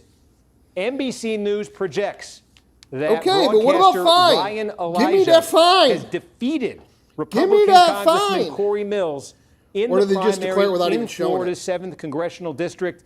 Mills, whose campaign was beset by scandal, by allegation, by the notable lack of a late endorsement from Donald Trump. Trump had endorsed him early in this campaign, like last year. Trump sort of re-endorsed a series of candidates late in this race. Mills was notably not one of them. And Mills has gone down to Solid song, defeat right? a sizable That song was made defeat in the this 80s, congressional guys. district. Again, Ryan Elijah defeating him. This is a district where in the general election, you see Trump has carried this district by 12 points in 2024. Democrats were Oh, hoping. guys, they declared the other one without me even. Wow. They declared fine without us even announcing that it. Mills would be the nominee because they Man, believe they just slid that one with in. his baggage in a district like this, Fine they also might won. be able to make it a game. Lost in the the general 20 election, bucks. but that plan was dependent on Mills winning Thank the you for primary. playing. Republicans have taken Mills Republicans out. Another are gonna House win, okay? incumbent defeated in What did we learn tonight, guys? What did we learn tonight? You can win an election with less than 9% odds if you're a black man from Milwaukee and your opponent is Chinese and hates Thanksgiving. But it is very hard if you are fighting the black, cool Hodge twin number 3 conservative and he has the support of the Jewish bombings of Iran base people. Okay? I think that was a lesson that we learned. Like, don't bet against AIPAC, Lockheed Martin for the win. All right. So what is left? We think what's that left. might be at an Indian River. That's pretty much we it, got very guys. good That's numbers pretty there. much it. We got about Ain't got 10% to nothing go off, in Osceola. and we got 33. about 10% They're gonna here. make this quick. It's Florida. And the issue Count here. their votes. Bye. Well, tell me what, Adam. What's the expected remaining vote in Osceola County? We just got another 200 votes there from Osceola just in the past few seconds here. I think it might be just over 1,000. We think there's about 1,000 votes left. Yes. Yeah. See, there are about 1,000 votes left here. Here's how it's breaking, right? So Chalifo leading Green is beating him by about 15 points, at least overall. You know, if that were to hold, he might knock 150. You know, the key is Butler. Butler's losing to we're just Green gonna here. stop yeah. that guy. Butler's not even. He's gay.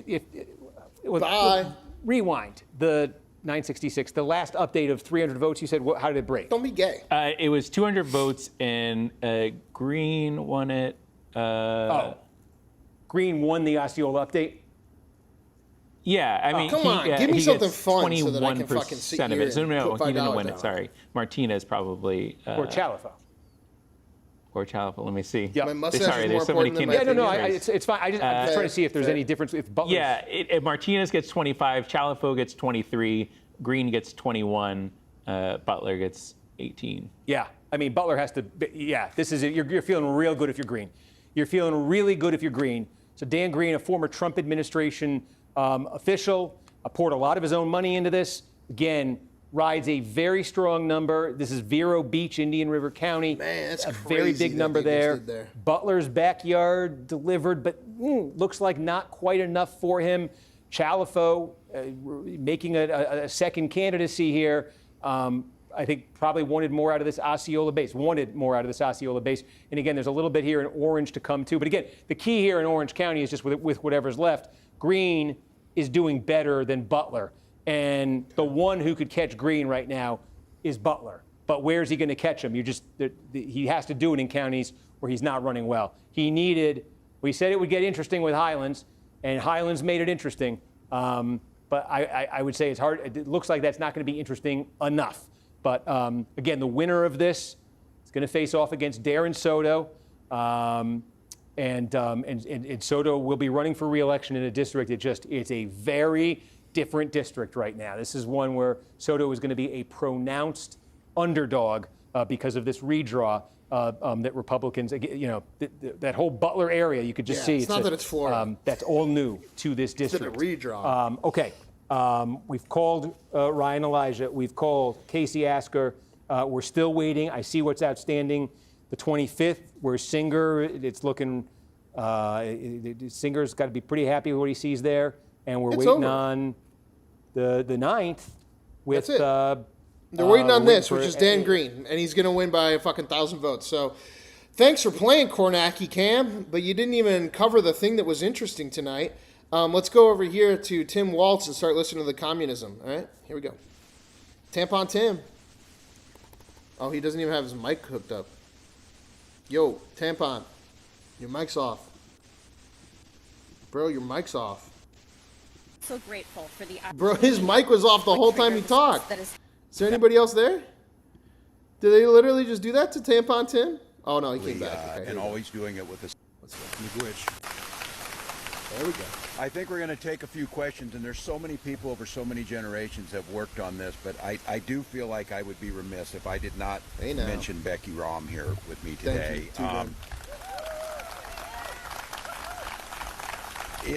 In my lifetime, there are very few people I've seen with this combination of patience and persistence for a cause bigger than herself, and always doing it with a sense of joy and optimism at the end. So this is personal with me. We've known each other a couple decades now, and we've had this conversation many times. Thank you. Today is no small piece of, you own a lot of this, Becky, so thank you.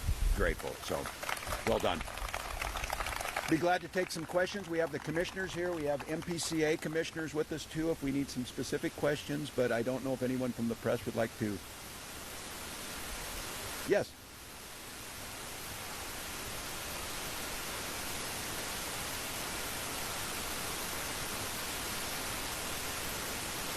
He gives off assistant coach at a junior high girls team energy, pretty much. Well, they potentially can. But Look at I them think the weak thing about arms. This was the will of the people of Minnesota, but overwhelmingly, this is an incredibly popular piece of an executive order. I think it's long overdue, and you heard the chairman and everyone else say this. We need to make this permanent. You've got a senator stand alongside you that I think is going to make that very difficult for them to do that because it's the will of the people. And this is when democracy works best. It's slow, it's grinding, and you know that old Churchill adage, it's the worst form of government except every other one. At the end of the day, the democracy still prevailed. The voice of the people, the science, and the right thing to do prevailed. So I think it would be very, very difficult for them to do that, just because it's not where the public's at. So.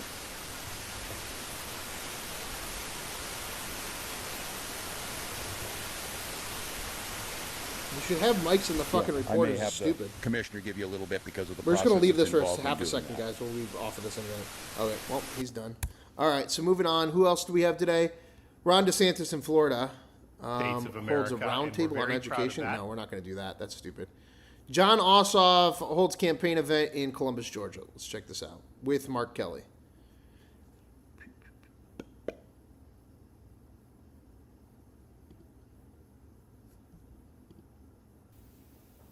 Okay, come on. Senator Mark Kelly, who Why do they have such shitty mics at these things? It's like you can't even get a microphone to work, and then you want me to fucking vote for it's a you. little warm in Arizona too, but Jesus Christ, they don't even have the mics hooked up. Oh my God. Mike Johnson. Gallagher. Are the Republicans just as bad?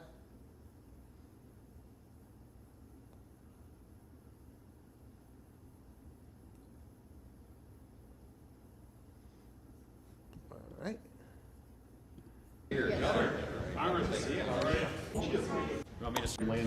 Was the RIT projects were really honored and people back. Economic development. What's happening here is a great snapshot of what we plan for the country, the policies that we put in place to make sure that we do provide greater jobs and greater opportunities for growth and expansion, and what Paul and his team are doing here. It does remind me a lot of my hometown in Shreveport, Louisiana.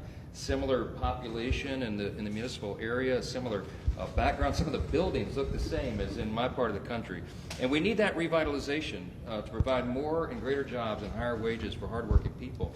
That's what Tom Barrett has been working on in Congress. I'm delighted to bring a lot of colleagues and friends here along for reinforcements for this very important battleground district. Everybody knows the dean of the delegation here, Tim Walberg, is the chairman of our House Education Workforce Committee, does extraordinary work in Congress, and he has been for many years, and brought with me Ben Klein from Virginia, congressman from there. This is Craig Goldman from Texas. He came in, and Stephanie Bice, congresswoman from Oklahoma. And we're grateful to have the governor here as well.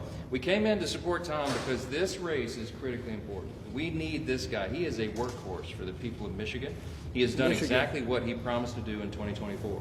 He is coming up on the end of his first term in Congress, and he deserves to go back because he has put in place policies and provisions to give tax relief, regulatory relief, so you can have more construction and more building like this, and also to provide greater jobs and higher wages. The big beautiful bill, the Working Families Tax Cut, is a great example. We were looking at the stats this morning.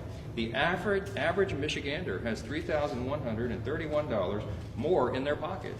That's the average tax cut in the state because we did what we said we were going to do.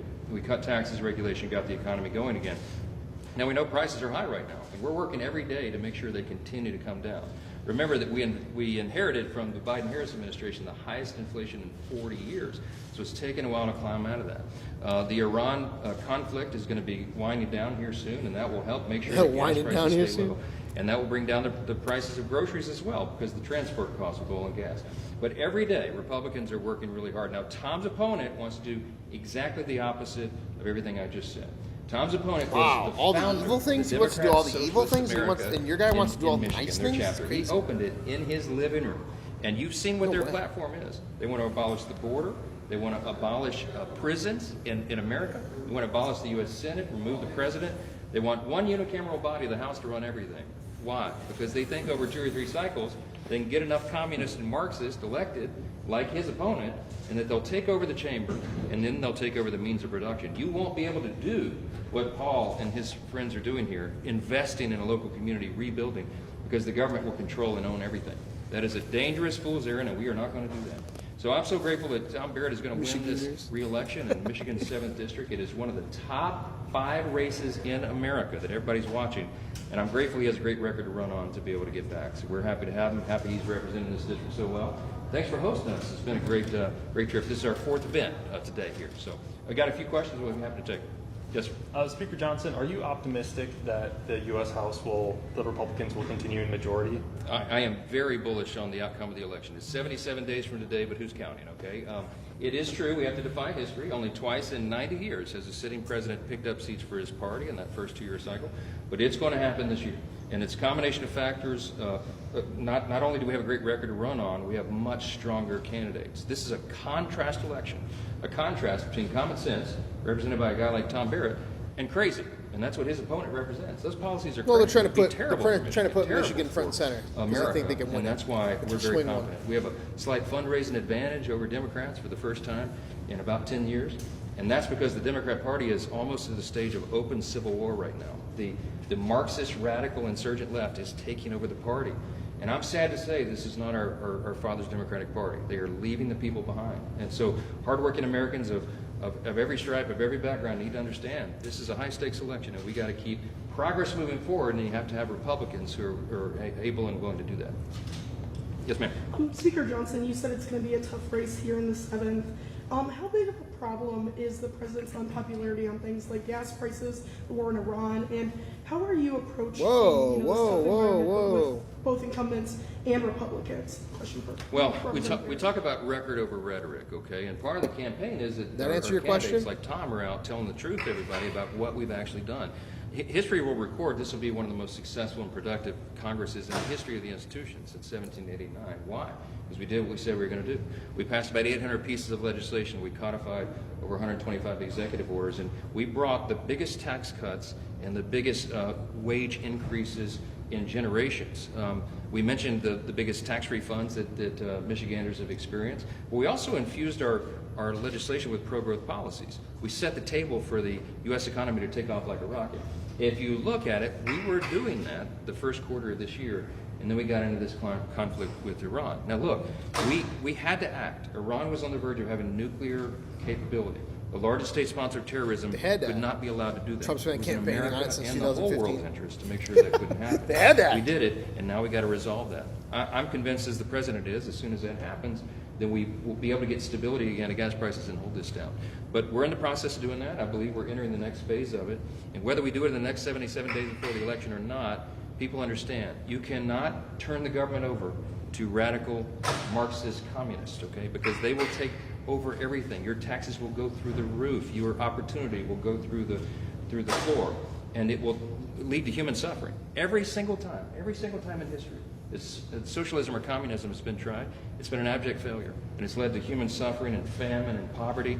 We cannot go down that road. So you need hardworking Americans, people like this. He served his country for 22 years as an Army helicopter pilot. He has literally put his life on the line for the country. He served in the state legislature well, and now he's doing it in Congress. Tom Barrett's going to get reelected because he's doing what he said he was going to do. Yes, sir. Speaker Johnson, we have potentially 3 swing districts here in the state of Michigan. How important is Michigan to keeping the Republican majority? It's very important. Michigan is, of course, a bellwether state. Every election cycle, everybody knows that. We put a lot of time and emphasis here. You've seen many of the cabinet members come and visit Tom's They also district. got a lot of mail-in votes from This a morning we Muslim were with in the last Mike time. Bouchard in another district in Michigan that he's going to win. We're putting a lot of emphasis on this. But the guy that could pass the Save America Act, he's on vacation right now in Michigan. So just remember that. This guy that's talking right now is currently on vacation. So. Around the country is watching. There is that. Here's where the election stands today. The Cook Political Report, probably the gold standard in prognostication of House races. They say that on election night, 77 days from today, you can expect 211 Republican wins, 205 Democrat wins. That leaves 19 seats in the middle that will determine the fate of the Republicans. Okay, that's going to determine the outcome. Now, of those 19 seats, a few of them, as you noted, are here in Michigan. And so that's why we're putting all of our emphasis on this. This really matters. Turnout is going to matter. We need people in Michigan who understand that America is the greatest nation in the history of the world, and that is being openly challenged to come out and cast their ballots. And I know they're going to do it for our candidates like Tom Barrett and Mike Bouchard. We're going to win those seats, and it's going to keep the majority. Last question, guys. Yes, sir. Congressman Barrett, you've prioritized veteran issues. I'm wondering if you agree with the president's assessment that the USS Lincoln deployment has gone on, quote, not very long enough. Well, listen, I'm glad that the Lincoln has been recalled back, and I heard that I think the chairman of the Joint Chiefs has gone out to examine that personally. I'm somebody that believes that we ought to give our men and women in uniform the absolute highest level of dignity and level of service that we can. Everyone understands when they serve in the military that they're making a sacrifice, and you serve in some austere environments. I went through that myself. And it's not that we intentionally put men and women in that position. It's an understanding of some of the complications and challenges that our men and women face in uniform. But certainly, I believe that we ought to do everything. And in most places where this has been done very effectively, like in my state of Louisiana, the persons who are constructing the data centers have signed, for example, ratepayer protection pledges, where they guarantee that rates for energy will not go up in the surrounding community. They've signed agreements that they'll use limited amounts of resources and that they'll take care of all that. So that's being negotiated on a local level. But I would say that a broad moratorium against data centers is kind of a dangerous prospect right now. We're in a race with China on that AI race, and if they're able to leapfrog us in that race, is a very dangerous thing for everybody around the country. So it's got to be measured. There's got to be. Somebody in the chat says Rubio or Vance, neither. Remember, guys, you can throw a $5 super chat down, put anybody in the poll of the day, $10 super chat, remove anybody's name from the poll of the day, hit that join button, become a comrade, help support the channel every day, 7 days a week, 3 hours a day with the news. Appreciate you all stopping by. Mike Johnson campaigning in Michigan. Measured approach. In my state of Louisiana, we've welcomed these facilities with open arms because it's a great economic development projects for those local communities, but it's up to each community. Look, trust is not guaranteed, it has to be earned. And so these corporate partners need to make the right decisions, work with local leaders and state leaders, and make sure they're doing it in a responsible way, but it is important for the future of the country. So thank you all so much. All right, that's Mike Johnson, and that's the rest of the news from that side of it. Let's get back into the YouTube side of it. One thing we have up first that just broke is, let's jump into Cornaki again, see if there's anything else going on. Oh, they're just focused up on this green race. Like, what's he at? He's down to 700 we'll now? See, that's me talking. That's the decision desk who makes these calls, obviously.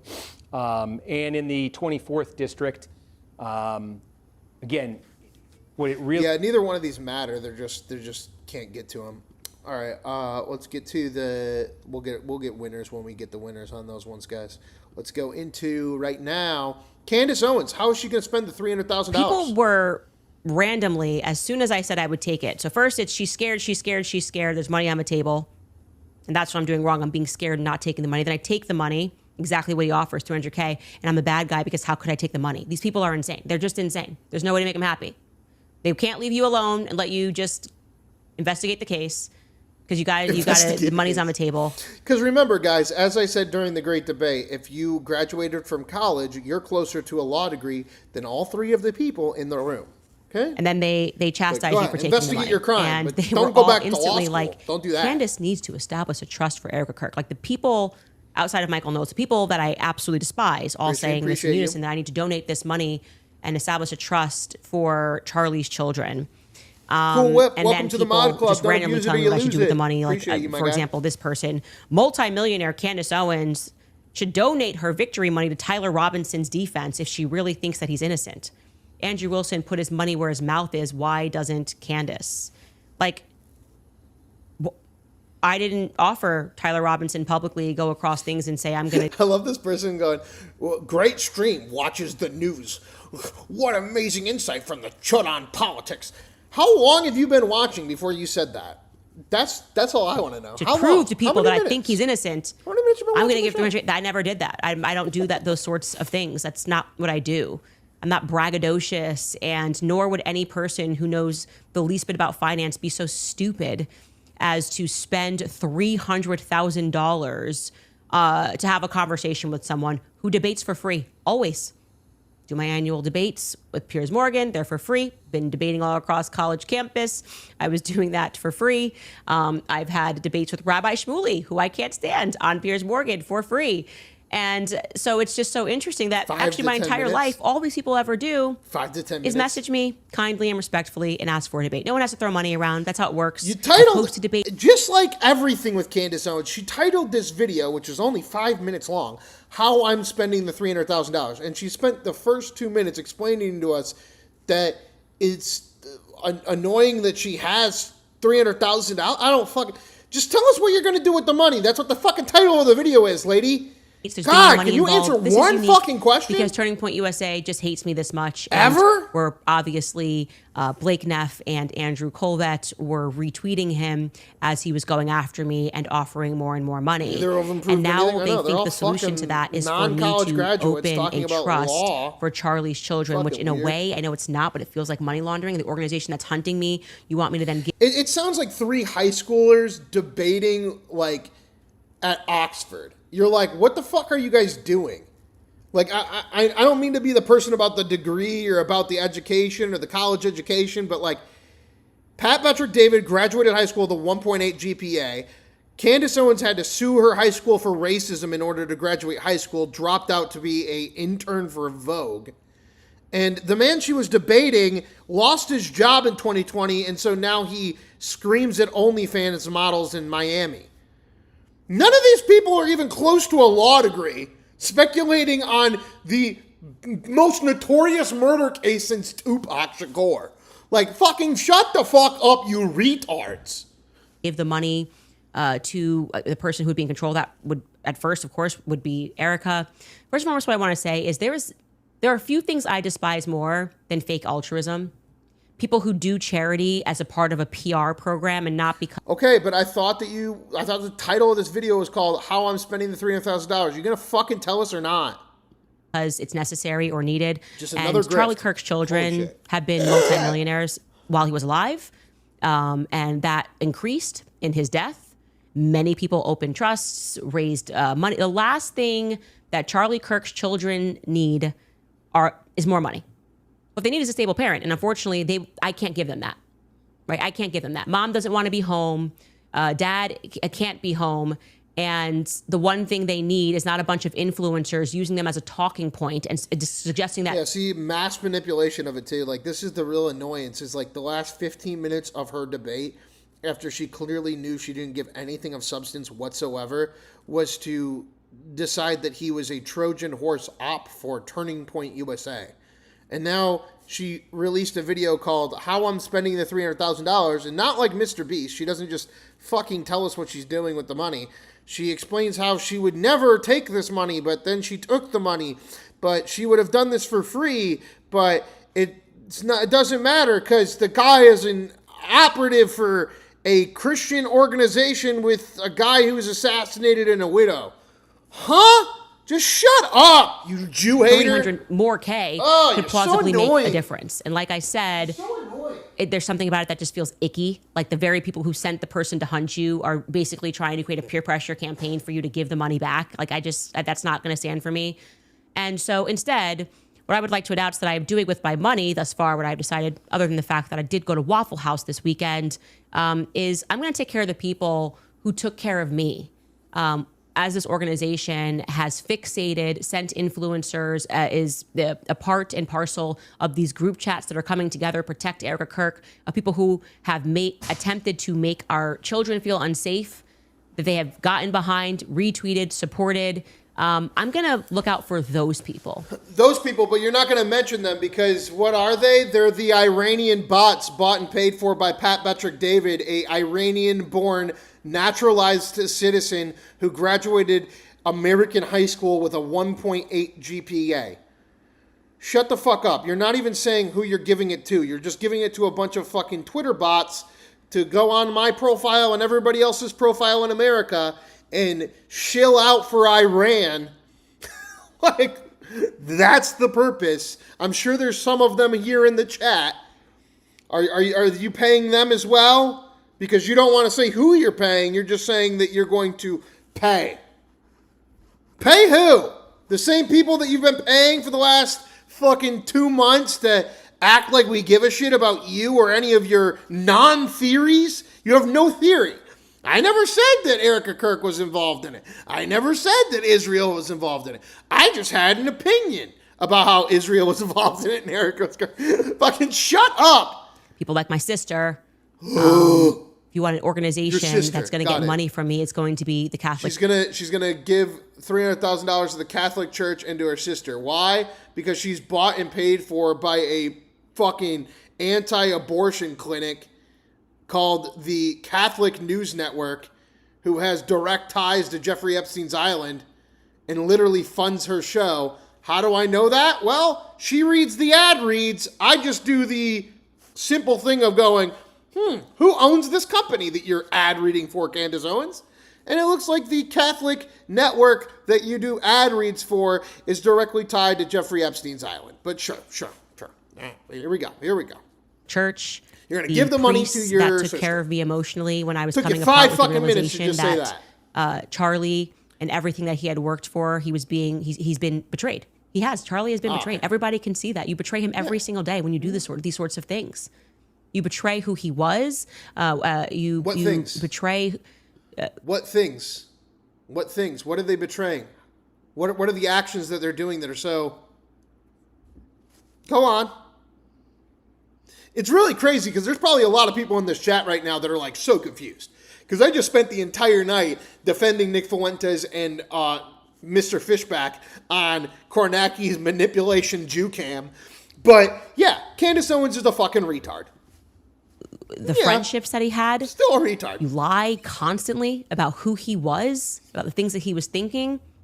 I am not going to take any instruction from Turning Point USA or any of their affiliates or any of these neocon dogs that they send out on what I should do with the money. It's just not going to happen. Yeah. So, yeah. Yeah. So shut up. Shut up, Jew funders that keep emailing me, Candace Owens. Also, I have no proof this is happening, but they're emailing me and asking me what I'm going to do with the money, and I'm not going to give it back to the Jews. I'm going to give it to my sister and eat at Waffle House. Okay.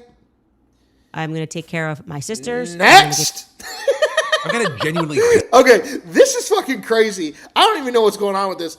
Apparently, like, Donald Trump is fucking some porn star or something. Like, everybody and my grandpa thinks Melania's gone. The Melania documentary people are putting off, like, mini episodes on Amazon. I don't know what the hell.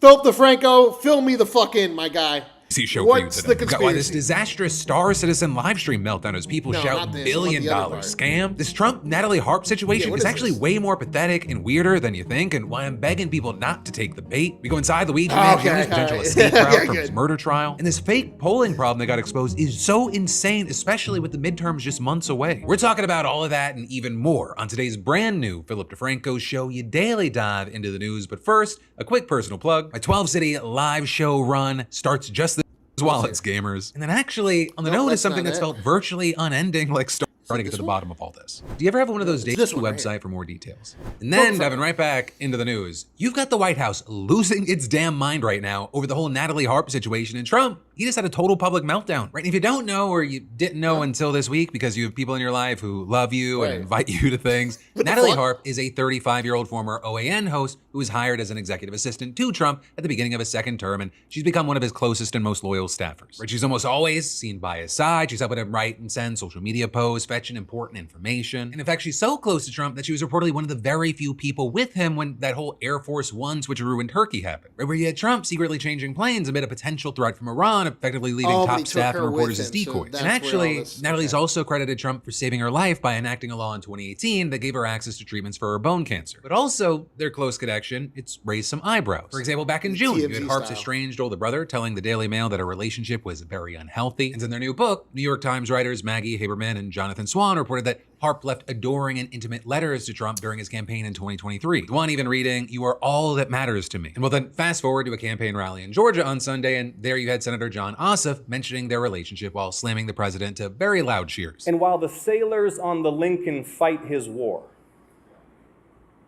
while he fruitlessly drains our munitions and oil reserves, the president... Remind you, John Ossoff took $77 million of AIPAC money for his re-election in Georgia to condemn neo-Nazi Nick Fuentes every day. Sleeps through his meetings. Leave that at what it is. He golfs potential and Jewish trades president? stocks. See, he doesn't want to do the job. He wants to build his ballroom and travel with Natalie on their apparently defenseless flying palace gifted by the Emir of Qatar. And apparently that hit a nerve for Team Trump, where you had White House Communications Director Stephen Chung going all in on an absolutely batshit post, writing John Jackoff has to be the biggest cuck loser in politics. Instead of denigrating hard-working people serving their country, John should look deep into his soul and ask himself why he's a miserable let's fuck the Pee Wee Herman. John Jackoff. I like that one. person who hates this country. It's He's because he's a fucking AIPAC radical loser. extremist Democrat. Steve, my man, you can't look how you look and call someone a miserable cuck. My man, the call is coming from inside the house. Also, you had White House spokesperson Davis Engel throwing this insult, tweeting John Ossoff is a cringeworthy feminine theater kid cosplaying as Barack Obama. Nobody gives a shit what this lightweight loser says. And again, I hate to do this, how is it this person that is saying this? So much of this feels like self-reporting projection. And also, by the way, apparently nobody gives a shit what this loser says, which is why the whole White House is responding. It's why, and maybe we'll get into it, a bunch of conservative influencers seemingly posted things that are or very close to copy-pasted influence campaign operations about this. And actually, you even had Trump himself taking swings while clashing with CNN reporter Kristen Holmes in the Oval Office yesterday. Yesterday, John Ossoff said you'd rather travel with your aide, Natalie Harp, and build the ballroom than do your job as president. What is your response, John Ossoff? You mean Pee Wee Herman? Pee Wee Herman lookalike? No, I would much rather do other things. We're building a great facility here. We're fixing a White House that hasn't been taken care of. With Trump then going on to ramble about his ballroom for a while, but then a few minutes later, you had Trump's berating Holmes after she pressed him on his decision to reduce military activities with South Korea, asking the president if Kim Jong-un had requested that action after he once again bragged about how well he gets along with the North Korean dictator. Kim Jong-un has always treated me with great respect. And we met on numerous occasions, actually, 2 primary occasions, spoken and spent time. I understand him, he understands me. He didn't like anybody, but I get along with him very well. No, what I'm doing is making things safer. Did he ask you specifically to scale back on those? Quiet. You're very disrespectful in front of this young man. Okay? Don't you find her disrespectful? He understands. Quiet. Who are you with? I'm with CNN. Fake news. I just wanted to follow up on the South Korea question. You're a loud, boisterous person. You're fake news. I was Be trying to quiet. find out if Be you had quiet. been talking Be to quiet. Kim Jong-un, if he had asked you You're a to fake scale reporter, back and on you those report fake military news. exercises. So one, just another classic embarrassing Trump meltdown. And also, can I also point out, in a normal fucking world, it would be such huge news that the president of the United States of America said he and an infamous dictator understood each other. But he's literally said it so many times, it hardly ever gets reported anymore. And so understandably, the thing that ended up getting the most coverage was his toddler-style meltdown. And then what's even crazier but not surprising is that the White House doubled down, with their rapid response account on Twitter sharing the clip of Holmes' questioning Trump about Ossoff, calling her a disgraceful, humiliating embarrassment to her alleged profession. And then going on to add in a later post, someday your children will come across your disgusting and inhumane question. They will be sickened and embarrassed to have a parent be so callous and vindictive. It's quite troubling. But then unsurprisingly, that prompted a major backlash from the left, with her colleagues at CNN quickly jumping into her defense, saying that she's both a great reporter and a mother, with one senior White House reporter writing, "You know what's disgusting and inhumane? Bringing her perfect children into this." With that also echoed by others, including many other journalists, or many others saying it was just a bad look for Trump to scream at a female reporter like that. But also, this is the quiet, piggy president, so not surprising. You also had CNN issuing a statement defending Holmes, calling her one of the most respected and accomplished journalists covering the White House, slamming the attacks from Team Trump, and adding, public officials are free to challenge reporting they disagree with, but personal attacks on journalists for asking questions are beneath the office and inconsistent with the principles of a free press. Now, of course, with this, Trump has his base. You had plenty of people coming to Trump's defense, but also a lot of the focus from the right seemed to be centered around Ossoff and his comments. Probably because they, one, want to kind of deflect from everything else that Ossoff said in that statement, and two, to try to draw attention away from the fact that the president had this humiliating breakdown and screamed at a female reporter for asking basic questions. And so you had conservatives accusing Ossoff of smearing Harp, claiming that his remarks were sexist, with Megyn Kelly tweeting, Ossoff was clearly implying that Trump is having an affair with his staffer. He was so determined to disparage Trump, he didn't give one thought, or worse, he did, to how this would affect. Guys, it's Donald Trump. I mean, what if he is? It's such a... The way that they've attacked it, they've been more defiant than they are that he wasn't a part of Epstein file with this one. This is pretty fucking bold statements from people.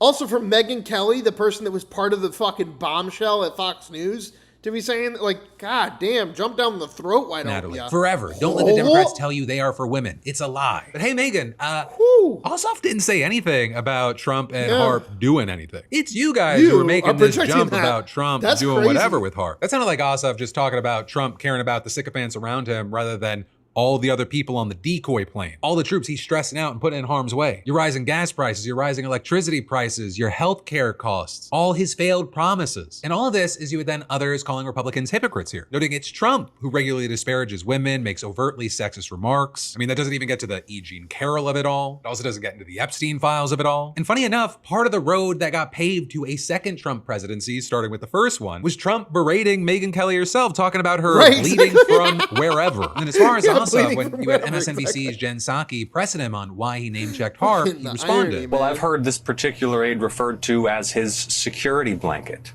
And I think we could say that about any number of the senior aides in the White House. They're not telling him what he needs to hear. They're telling him what he wants to hear. And the nation is at war, and we cannot afford that. Just remember, this guy was paid for with $77 million of dark AIPAC money to sit every day in Georgia and condemn his opponent for Senate, who is housing Nick Fuentes. Just understand that this man has $77 million for a Senate race from AIPAC, from the same people as Donald Trump. They're on the same team. This is I would rather have Gavin Newsom. I would rather have AOC. This guy is on the same team. $77 million for a Senate race from AIPAC. The thing that kind of got alluded to, but we didn't go into the details. Harp is also considered his printer person. Like, she literally prints out positive things from the internet for him to see, that apparently being part of her responsibilities. Which then also begs the question, is it true that Trump actually doesn't know what the public thinks of him because he's just being showed a certain version of the world that the people around him want to see? But then beyond all that, we saw a bunch of people wondering why the White House and Trump went totally ballistic about one kind of pretty mild line from Ossoff, with One person writing, almost no one in America knew who Natalie Harp was. Then John Ossoff dropped her name and triggered an explosion of interest, and it looks as if the White House is alarmed about it. Right? And many are thinking, there's a lot of smoke here, so maybe there's fire. With Tommy Vitora, Pod Save America, for example, saying that Ossoff clearly touched a nerve and saying it seems like something that media should explore. But hey, for now, let me know your thoughts, opinions, and reactions in those comments down below. And I think as far as me, I think it's clear where I stand here. And actually, I will add one thing. If you are a Democrat or even just anyone that is not pro-Trump and Trump Republican, do not give these hypocritical cry bullies a fucking inch. They want you bickering and paying attention to a billion other things other than how their God King is fucking shit up for you. They want to put you on the back foot, change the conversation. Well, John didn't say much. John brought up a former OAN news reporter who sounds like fucking Kim Jong-un's news person, who is on the short list of people that Trump took on the secret plane while all the other people were on the other plane. Yeah, he is waging a war of choice that is making your life harder and not fulfilling a lot of the promises that he made, except maybe the ones that he made while the mic wasn't in front of his mouth to enrich himself and his cronies. And to any journalist that turns this into a false equivalency, look at John, oh bad John situation, you are a fucking hack. But then also, that's not the only bizarre political controversy we have to talk about today, because there's a very wild story about how fake polls can influence elections. And it actually starts with mayoral race in Los Angeles between incumbent Mayor Karen Bass and her left-wing challenger, Nithya Raman. Oh, what do you earlier this month, know? we had a poll from a group called Median Strategies showing Bass far ahead, nearly 12 points. And even more specifically, it showed that Bass was picking up way more people who voted for Spencer Pratt in the primaries, which would be a big win for her. And so you ended up saying that there was some news coverage on this poll, with the California Post, which is a West Coast spin-off of the New York Post, running the headline, Spencer Pratt's voters could be a deciding factor in LA mayor's showdown, according to the latest poll. And you had Karen Bass herself touting the numbers, with her campaign throwing them onto a graphic and adding, doing the work, showing up, and gaining momentum. Let's do this, LA. And so if you were rooting for or part of Bass's campaign, looking like really good news, except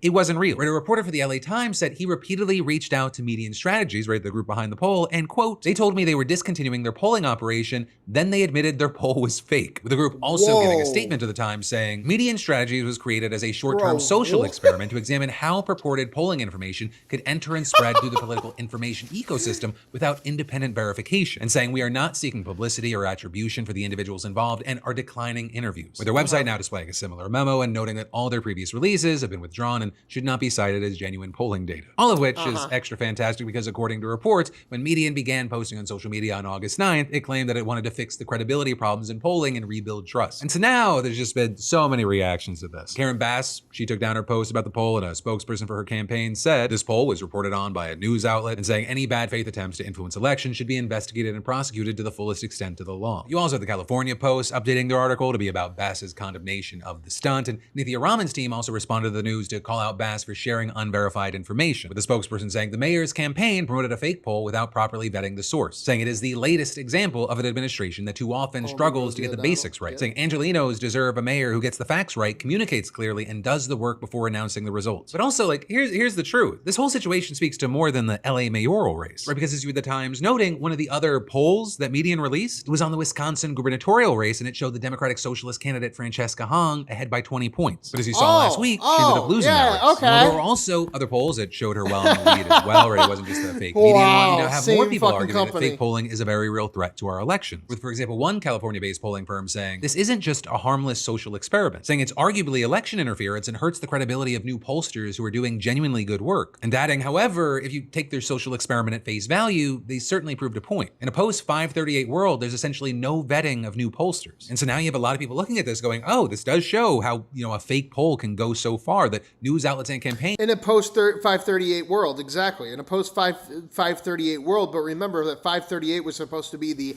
scientific equivalent to all of it, and then it got the 2016 election wrong.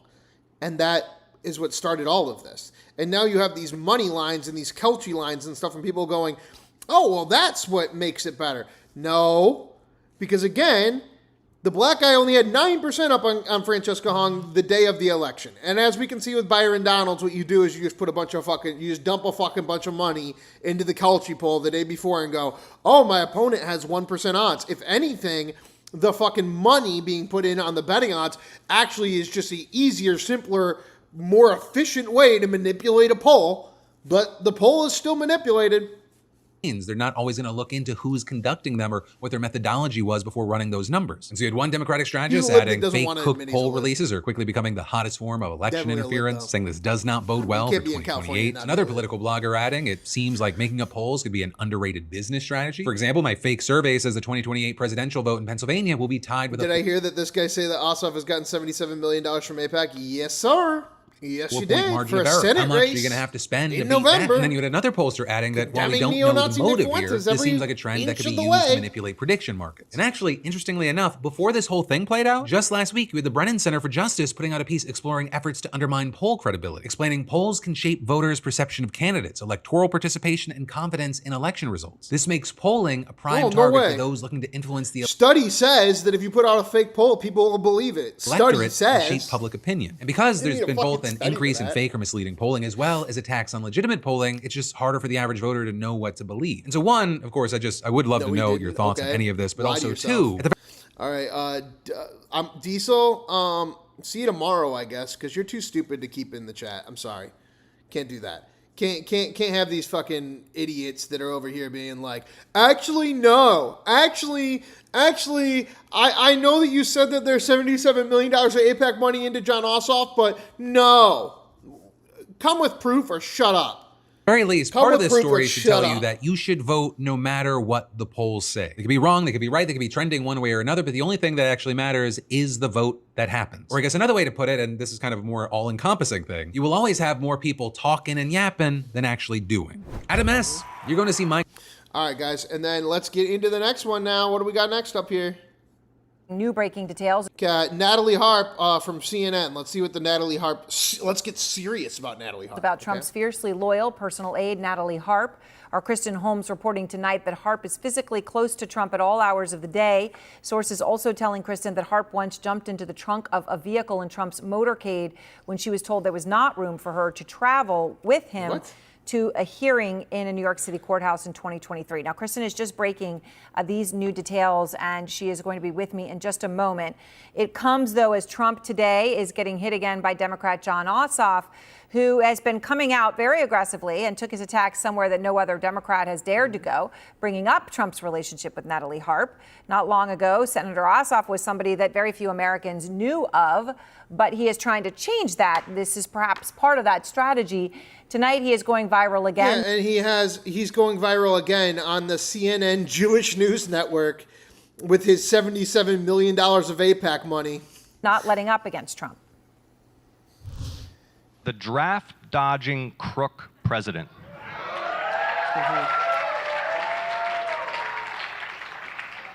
Who has plunged our nation recklessly into a war he knows not how to end or to win. I've got 2 little girls at home, and I do not want Eva and Lila to grow up in a world defined by the values of Donald J. Trump. You remember the president promised to bring down prices on day one? I would address the president's few remaining supporters to contrast his promises. This person right here. Track AIPAC puts Ossoff at just under $1 million, not $77 million. I don't know where that's coming from. You just admitted it, my guy. So publicly, he has just $1 million publicly, but there's another $76 million in his campaign. I wonder from who? With the results you've been delivered. Oh my God. Ossoff is in a tough re-election fight in Georgia for the Senate, right? But Democrats have been really casting about trying to find a great way. Any AIPAC money is bad AIPAC money. Especially if you're a Democrat attacking and Trump. Ossoff's feud with the president all started when he said this about Natalie Harp. So he doesn't want right here. Jon Ossoff has received significant value from pro-Israel PAC money since his inception as a candidate in 2021, but not significantly independent public sourcing from AIPAC Super PAC in the 2026 election. Instead, most of the AIPAC money is bled through subsidiary organizations called the United Democrat Party, Independent Exposures, the stricter AIPAC plus WWDC, and the Ossoff, who is also Jewish, was faced public criticism for parts of the Georgia Jewish community and AIPAC-aligned voices over his support measures for blocking the coalition of certain military sales aids to Israel, but then recanted these offers in 2024 after a negotiation with Bernie Sanders, in which he fully endorsed all public funds towards Israel, saying we must defend Israel at all costs. You're right. You're right. Just $1 million publicly. Do the job. The direct Jew. This ballroom and travel with Natalie on their apparently defenseless flight. Only $1 million. And that hit a nerve when Trump was asked And about you wonder why these people cover this guy like he's AOC or Gavin Newsom. You wonder why this guy has more money on Kelchi for being president than AOC or Gavin Newsom. It seems like, the three people with the most ties to AIPAC, fucking Marco Rubio, who has a 100-0 vote to become the fucking secretary. So he's the only person unanimously voted in. Support AIPAC. JD Vance, support AIPAC. And then John Ossoff, support AIPAC. I wonder why those are the top three when it comes to putting money directly into a betting market for who's going to be president. It's not like all three of them were tied directly to AIPAC. No. Only $1 million for my guy. Pee Wee Herman. A White House aide compared the senator to a feminine theater kid, and another aide called Ossoff Who a cares about nickname the other that is too vulgar 77 to million? repeat on this show. But Harp's role does matter because anyone who spends as much time as she does with the commander-in-chief. I already and told has you, it comes from the important UDP and the Under Democrat organization. Those are two organizations directly tied to AIPAC and pro-Israel AIPAC funding, but they don't publicly declare the money. So basically they put it into the UDP, and then that way they can literally spread it out to whatever candidates they want, and then those candidates can go, oh no, I only took $977,000 from fucking AIPAC. As she You're does, a Jew, she and matters. you took She's money now from one of Trump's AIPAC. closest and most We're not trusted trusting personal you. aides. She writes a lot end. of his social media posts, which The of course end. have come to define his legacy. The series, The Art of the Surge, showed this happening in real time during the 2024 DNC. Do not limit access to birth control or IVF. That is a lie. Well, we trust women. I trust women also. And I will keep women safe. Of the United States, I will proudly sign it into law. She won't. Now, Harp first came on Trump's radar. But see how they did that? They speculated. So he was responding in real time to Kamala Harris talking about IVF protections. And then they're like, look, this lady was typing what he said, and he was saying things about birth control. Insinuation? Please, guys, vote for our Jew, not the Jew in charge. In 2019, when she said that his right to try policy saved her life, as she at the time was battling bone cancer. I'm not dying from... Wouldn't it be crazy ironic if after all of this anti-Israel, anti-AIPAC bullshit from the Democrats, that they hate Donald Trump so much that they literally vote in the first actual Jewish president? John Ossoff is actually Jewish. So, like, wouldn't that be crazy if somehow they hate Donald Trump so much that they actually elect a Jew president? This is like beyond levels of fucking... I don't even know what to think anymore, y'all. Literal Candace Owens levels of fucking retardation. Cancer anymore, right now. thanks to President Trump. I'm living with cancer. And then about a year after Trump left the White House, that's when Harp began to work for him. At his Okay, Erin Burnett has a TV show on CNN that every day at 7 p.m. she opens up, and 9 times out of 10, she says the word Trump in the first 2 sentences. Does this mean that she's sucking Trump's dick in the back room? Mar-a-Lago Resort in Florida. And since then, she has been by his side. She was one of just a few staffers taken in the catering truck with Trump away from Air Force One. Cabinet Secretary stayed behind, but she, along with others, including Dan Scavino, were on that other plane. Now, I'm going to speak with Harp's estranged brother, Preston, in a moment, who is raising... Estranged brother. Classic fucking... Bro's got to stop the war fucking sign on his... I didn't disown my family disowned me. Okay. Concerns about his sister's relationship with the president, his sister he says he loves very much. But I he want to loves begin her. with He Kristen wants her to Holmes come out back, front. but she's a cultist Trump dick sucker that's sitting there typing his fucking pro-abortion stances. He is live at the White House with new breaking details. So, Kristen, what more are you learning about Natalie Harp tonight? I understand you've got a very specific story here that sheds some light on this very important staffer. Oh, very important. Well, it just shows you how much she cares about President Trump and how she wants to be in proximity to him. This was back in 2023 when President Trump... Erin Burnett opens up her show every single day at 7 p.m. Eastern time on CNN by talking about Donald Trump. I wonder what it means. Was in court in New York, and he was going down to head to the courthouse. And she's literally the fucking personal assistant to Donald Trump. And they're like, she was with Donald Trump. I wonder what it means. Bombshell poll. Right, meanwhile, Listen to the Fox News version of this LA poll. They're going to tell you about how communism is ruining the world. Released on the LA mayor's Look at race this. was Look at this fake. communism. It claimed LA Mayor Karen Bass All these was leading commies on the Democrat TV. socialist Nithya Raman by a wide margin earlier this month. But not so fast, Sunshine. William Lajeunesse has the details from LA. Hi. Well, Dana, it's embarrassing. Now, we did not get sucked in, but other media did, treating this poll as gospel when in fact the results were completely false, untrue, and made up. So here's what happened. Right, a legitimate sounding company puts out a poll showing LA Mayor Karen Bass leads Councilwoman Raman by 12 points. Well, that's plausible. But it also showed 85% of Spencer Pratt voters breaking for Bass. Well, that's insane. Most Pratt voters would rather walk through fire than vote for Bass. But the media loves polls. TV stations, social media, a major newspaper reported it. Hook, line, and sinker. Millions of voters believed one thing that was entirely fabricated.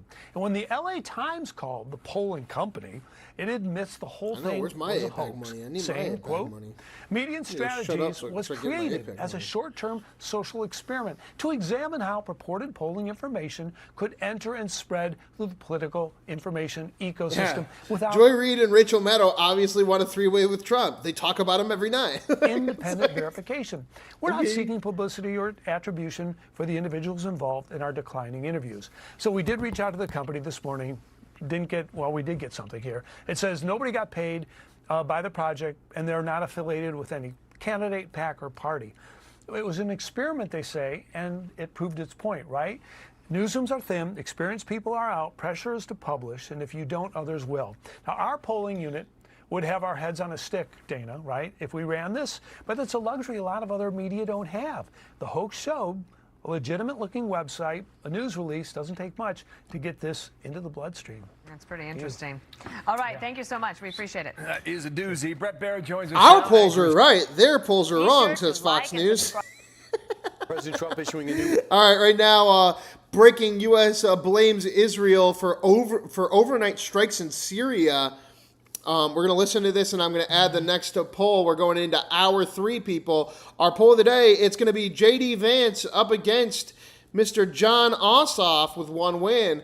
Double tap, hit that like button, hit subscribe, y'all. 7 days a week with the news, at least 3 hours a day. And $5 super chats, add anybody's name to the poll of the day. $10 super chats, remove anybody's name from the poll of the day. Help the channel out. Hit that join button. Become a comrade today. Let's go. Warning to Oman, threatening to bomb the U.S. ally if it gets in the way of efforts to reach a deal with Iran and reopening the Strait of Hormuz, because they've been dealing with each other and cut us out. Meanwhile, new strikes in Syria overnight have the region on edge. Chief Foreign Correspondent Trey Yingst joins us live from Tel Aviv with the new details. Good morning, Trey.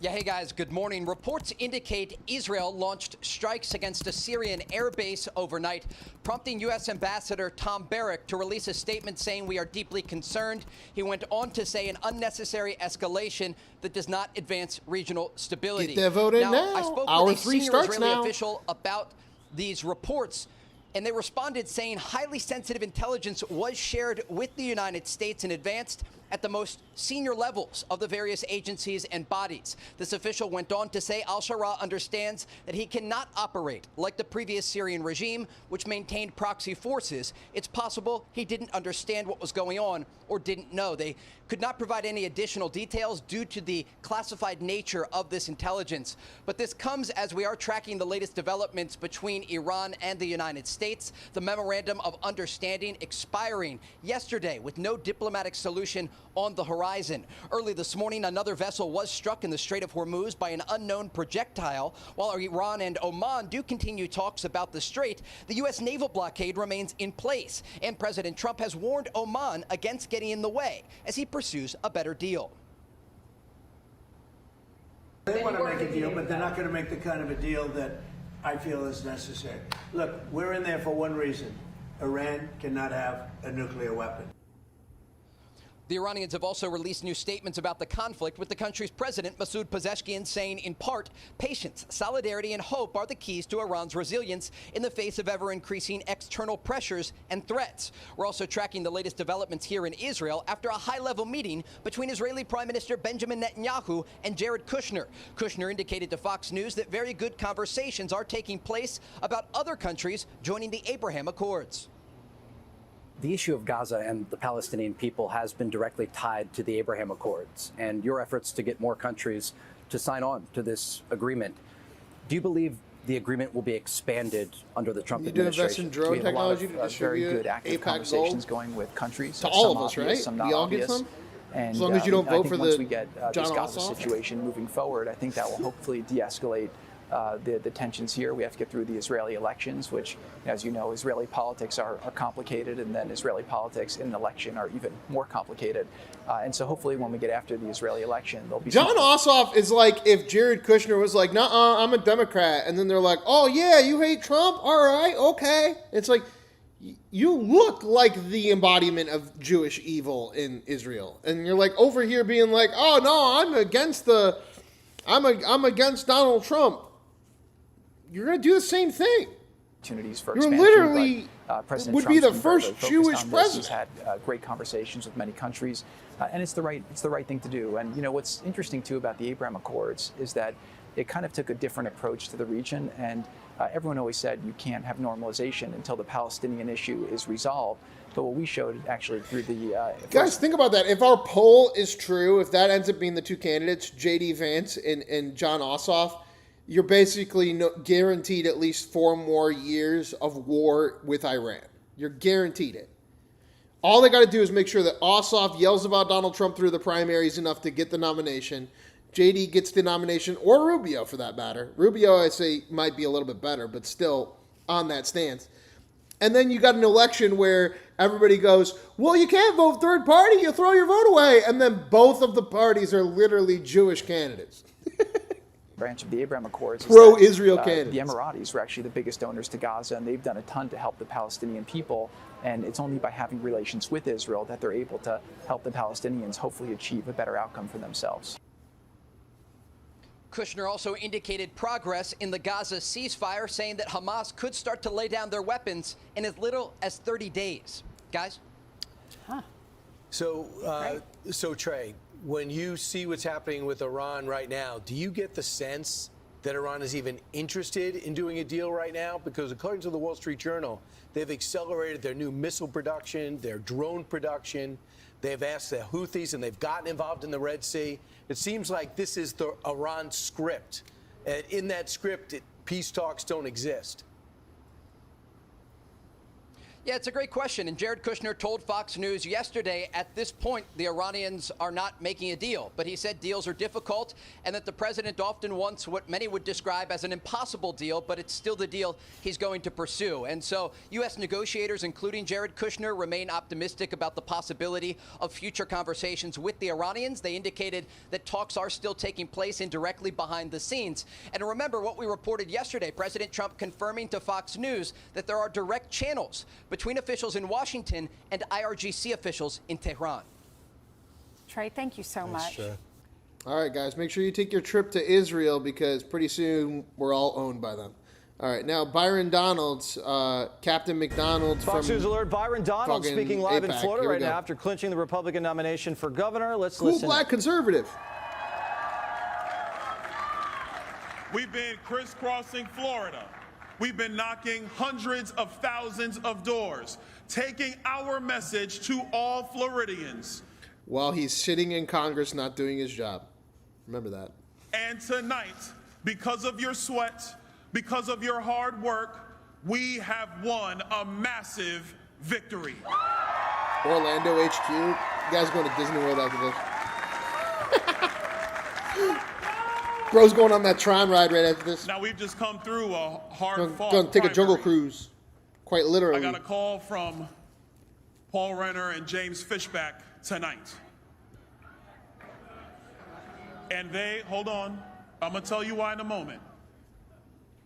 And they congratulated me and all of us on a hard-fought victory. See how they were ready to boo Fishback, so we had to add the other guy's name in and conflate the actual, like, oh, he was in third place, but I got to call, like, hey, props to Byron Donalds for adding Fishback to that, but you could even see the disdain in the Jews sitting in the crowd's face. Like, you said his name out loud? The Nick Fuentes endorsed candidate? Nyeh. Hey, respect to Donald for at least fucking doing that. And my conversation with both of them is very simple. Congratulations. Let's go beat David Jolly in November. I mean, that should be easy. I would hope. You see, because individual opinions and passionate supporters are the beauty of our conservative movement. But tonight, the primary is over. Tonight, we put aside our differences. Tonight, you stole $20 from me, We are Cornaki. one united Republican Party. Cornaki stole my fucking $20. You see, I remember Erica and I were sitting around a fire pit last year with friends, and we were talking about this campaign, and we were talking about the future of Florida. No matter the issue or the policy, the conversation always ended with us talking about the Florida dream. For us, it's personal. You know my story. I came to Florida 30 years ago on a Greyhound bus. At 17 years old, with just a trunk full of clothes, I arrived in Tallahassee. Go Noles. Go Noles.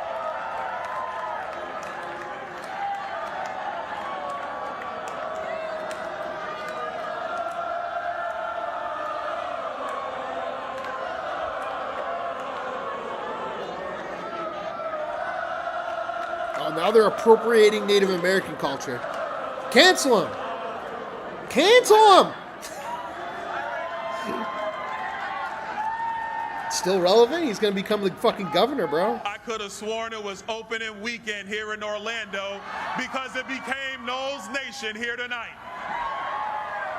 But in all honesty, and Blaze Angolia, our CFO, is here with us. Blaze, congratulations on a decisive victory. And Blaze has heard me say this, and I mean it. I love all of our schools now. I love them all.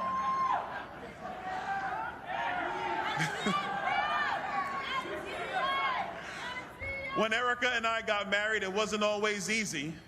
Our first apartment was 1,200 square feet. It could be worse, guys. And it had those old Jalowsi windows. We didn't have the money for the security deposit, so we had to roll that into our rent. I worked at Cracker Barrel and moved furniture on the weekends just to make ends meet. Erica was 6 months pregnant with our first son, and she worked full-time as a staff accountant while working for Kelly Services on the weekend. 7 million Indians sold the rights We to did Fuentes this Did they really? to build a life for our Feels family. like that's a real thing. This state gave me a chance. I went on to spend 17 years in banking, finance, and insurance, and it prepared me for the very real economic challenges that Floridians face every single day. You see, the Florida dream to us is clear. It's the promise that if you work hard, you can get ahead, own a home, raise your family, and give your kids a better shot than you had without government holding you back. Cracker Barrel MS. It's authentically Florida. In Florida, we have built a strong foundation under former Governor Rick Scott.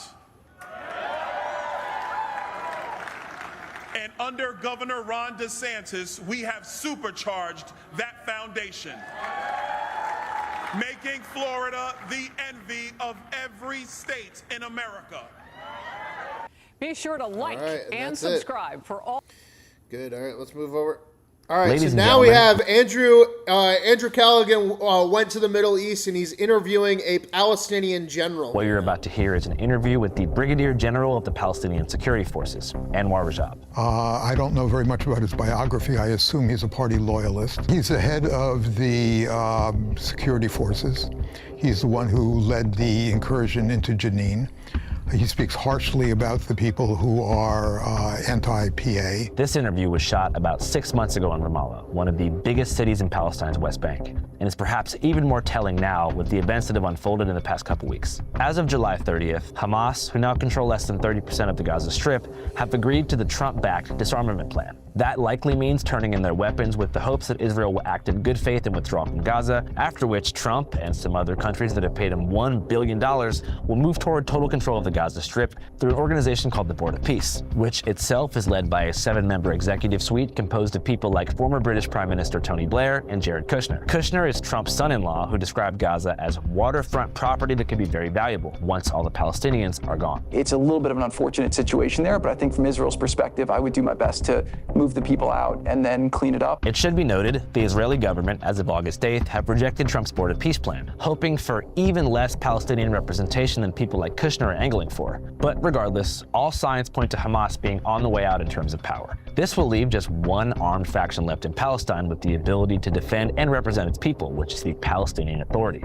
the current governing body of the West Bank, where 2.5 million Palestinians live, all existing under some form of Israeli occupation, though the extent of that occupation varies greatly between areas A, B, and C zones, as we explained extensively in the first 3 episodes of the series. So Area A, which geographically composes 18% of the West Bank and over half of its population, is technically governed by the PA, or again, Palestinian Authority, who historically are no strangers to the Gaza Strip. Through a political party called the Fatah, the PA was effectively in control of Gaza until Hamas won an election in 2006. Hamas beat the PA by a very slim margin, less than 4%, giving them full control over the Gaza Strip and the West Bank for that matter. There's chaos and violence ahead. Militants of Yasser Arafat's party still unwilling to accept that Hamas won the Palestinian elections. Then, a year later in 2007, PA President Mahmoud Abbas refused to concede power and declared a state of emergency before starting a war with Hamas, known as the Battle of Gaza, which Hamas kind of won, resulting in the expulsion of PA or Fatah authorities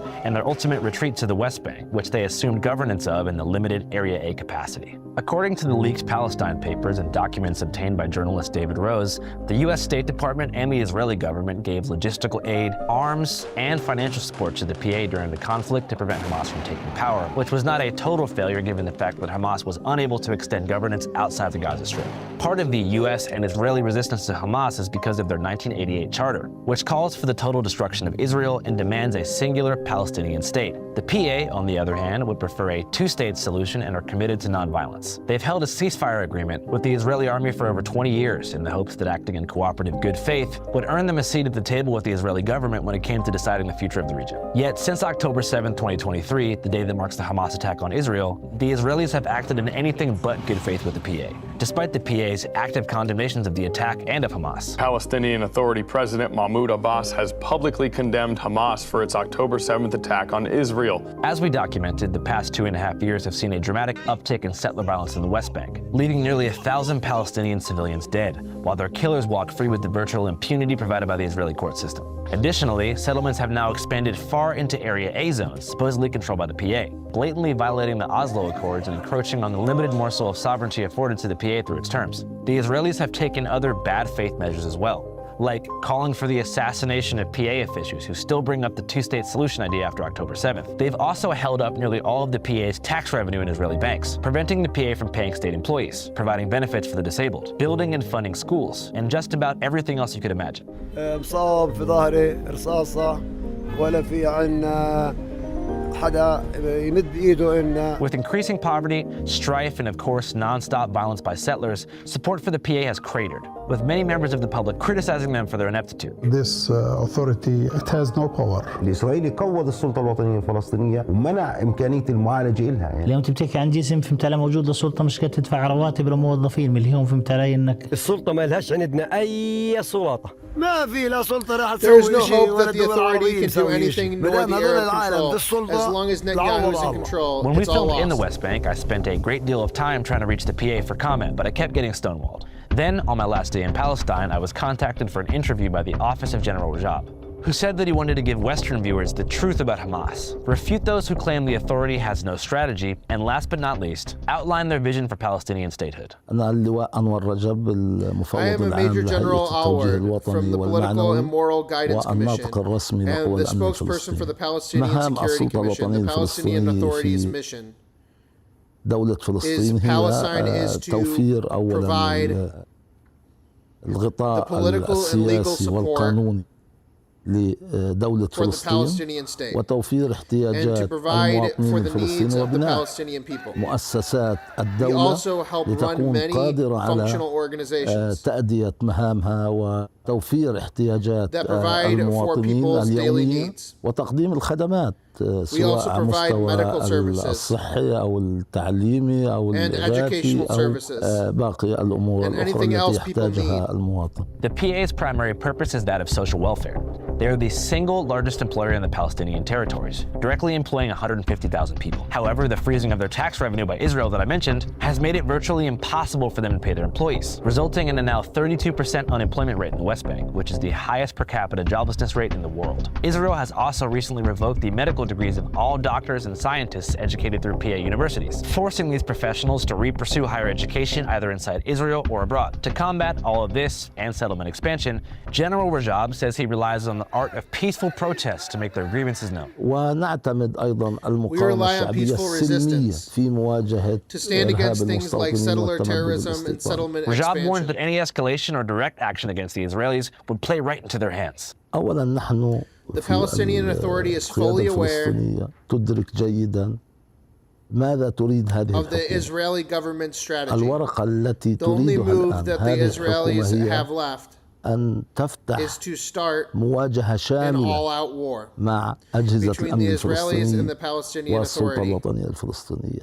لأن هذه الورقة That would تتيح then allow لهم them تطبيق برنامجهم with their ومشروعهم plan وتدمير to destroy the السلطة Palestinian الوطنية في Authority الضفة in the West الغربية Bank. وبالتالي That's why we نحن have to be نتعامل smart بحكمة وبدرجة عالية proceed من with ضبط caution. النفس لحماية We want to protect أهلنا our families and our وحماية people شعبنا بأقل الخسائر and prevent any more ولن casualties. نذهب That's why we can't fall لمربع into the trap الذي that يريد نتنياهو Netanyahu and وسموتريتش Stoshgren want, مربع المواجهة which is an الشاملة all-out war. بالمطلق وهذا This is the قرار official stance of سياسي the وقرار Palestinian القيادة Authority. الفلسطينية. He says the PA must learn from Hamas mistakes when it comes to initiating violence, which he feels backfired terribly after October 7th. نرفض استخدام We totally العنف reject using violence. نضالنا ضد الاحتلال. In our strategy against the We will occupation, not we will not use the violence at all. violence at all. فقط العمل Only السياسي political, والدبلوماسي diplomatic, and legal والقانوني work along with والمقاومة peaceful الشعبية resistance. السلمية. That's what we Rajab believe hopes in. that the international outcry from countries like France and Spain, who have formally recognized a Palestinian state, will then cause Israel to change its tone. These settlements and outposts have no legitimacy, both legally and politically. The international community and many international groups condemn and reject the constant settlement Israeli expansion. settlers had destroyed the school. They had destroyed that village, and we were just looking at it.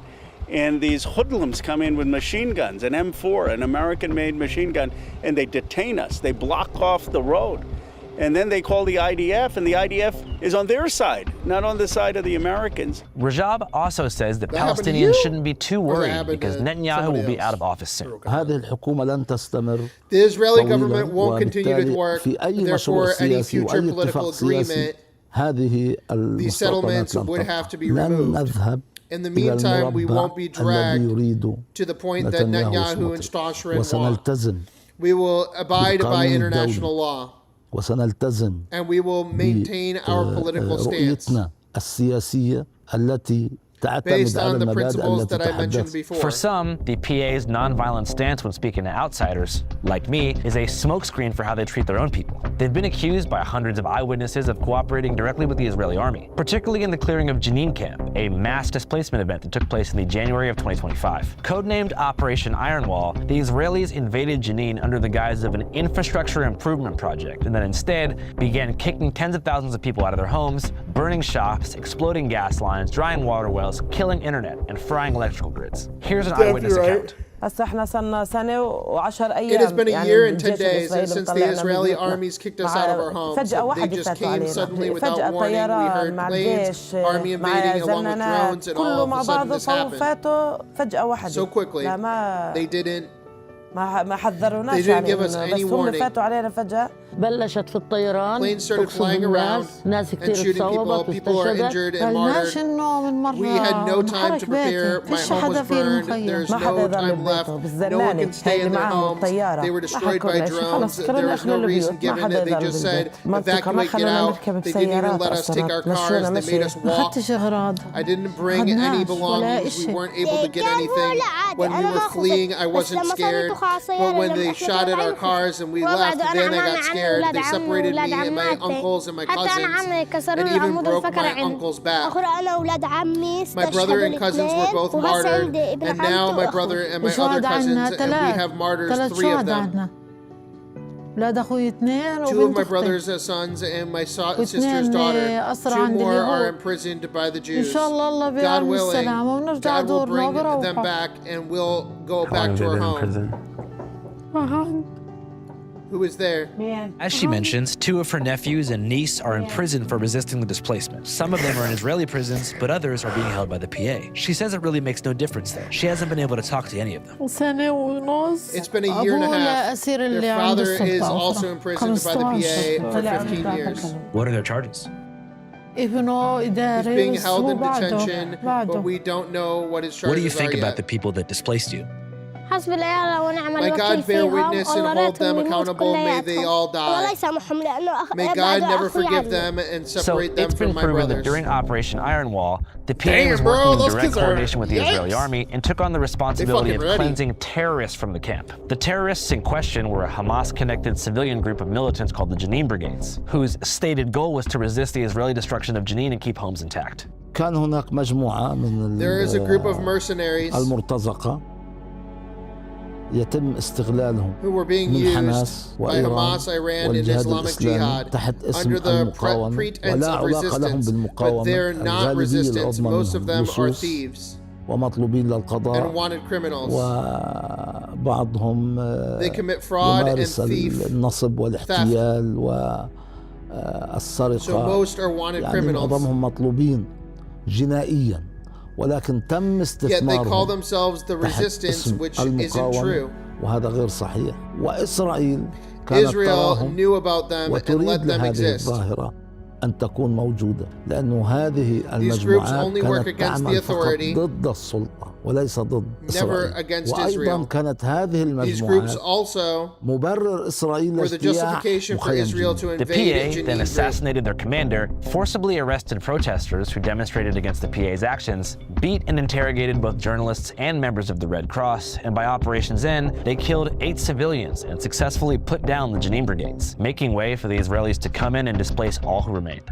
Rajab says they simply did what was necessary. And the rationale behind what the Palestinian Authority was doing was very straightforward. It said that, fundamentally we want to prevent the Israelis from having an excuse to, putting us down. So, fundamentally what we're going to do is we're going to put this rebellion down ourselves so the Israelis don't have to intervene. Some members of the Jenin brigades, though, are still active and operating from the shadows underground. Here's one. Due to the situation we are currently in, with all the injustice that's happened before, and even then, no one can afford to live. No children should grow up in the reality we have no future. We're alive but barely living. Our families were first displaced in 1948, and now we are basically facing the same thing again.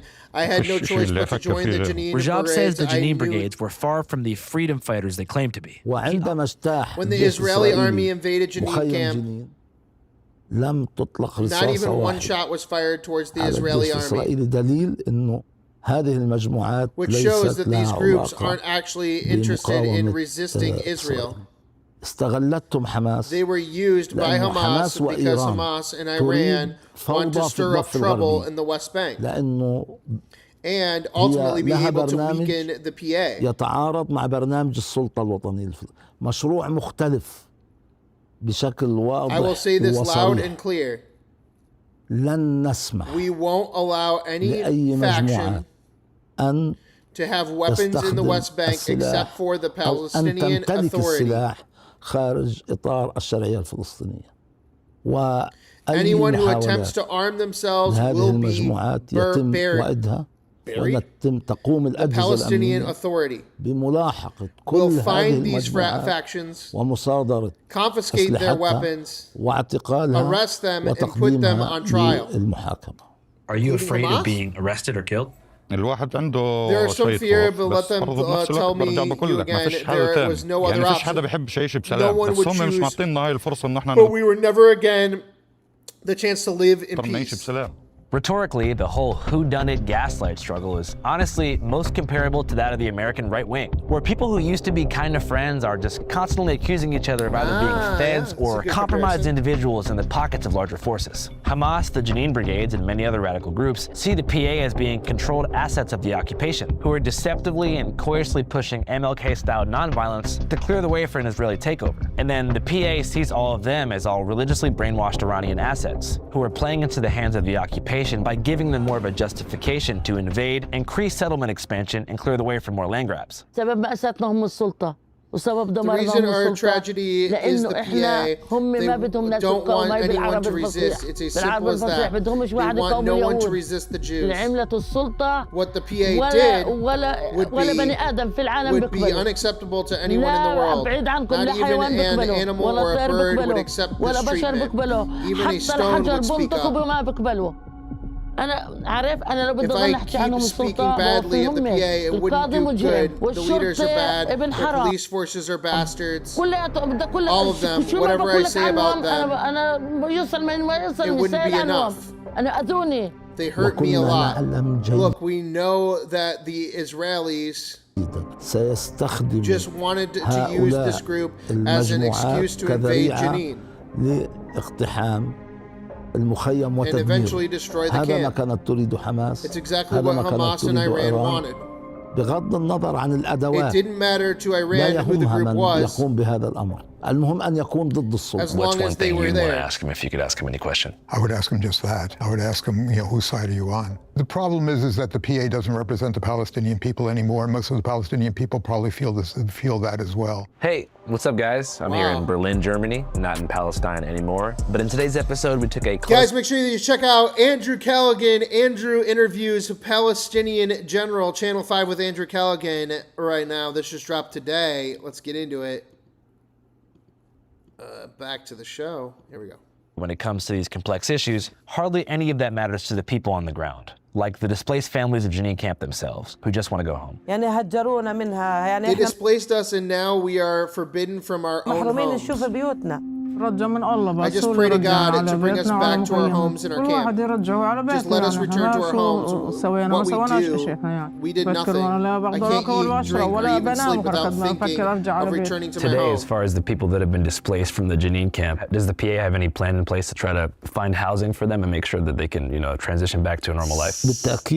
Surely there's a plan for the PA to deal with the situation. After the Israeli army retreats, from Jenin and Tokman camps, but right now temporary solutions are being sought after for those displaced from the camp, such as providing new housing, food and education, and other basic needs. We definitely have a plan. We're just waiting for the occupation to make its retreat.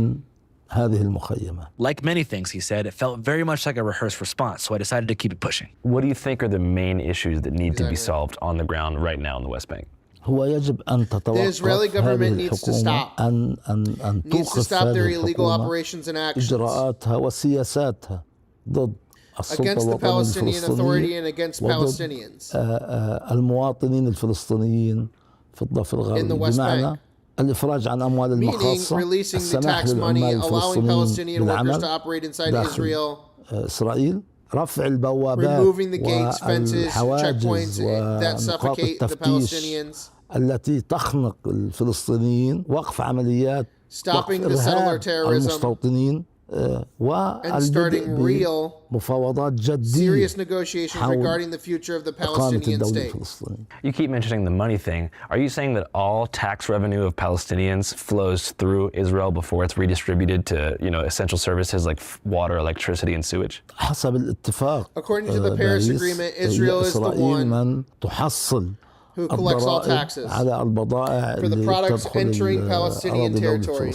That's how they've been withholding all of our money. Extremism hurts everyone.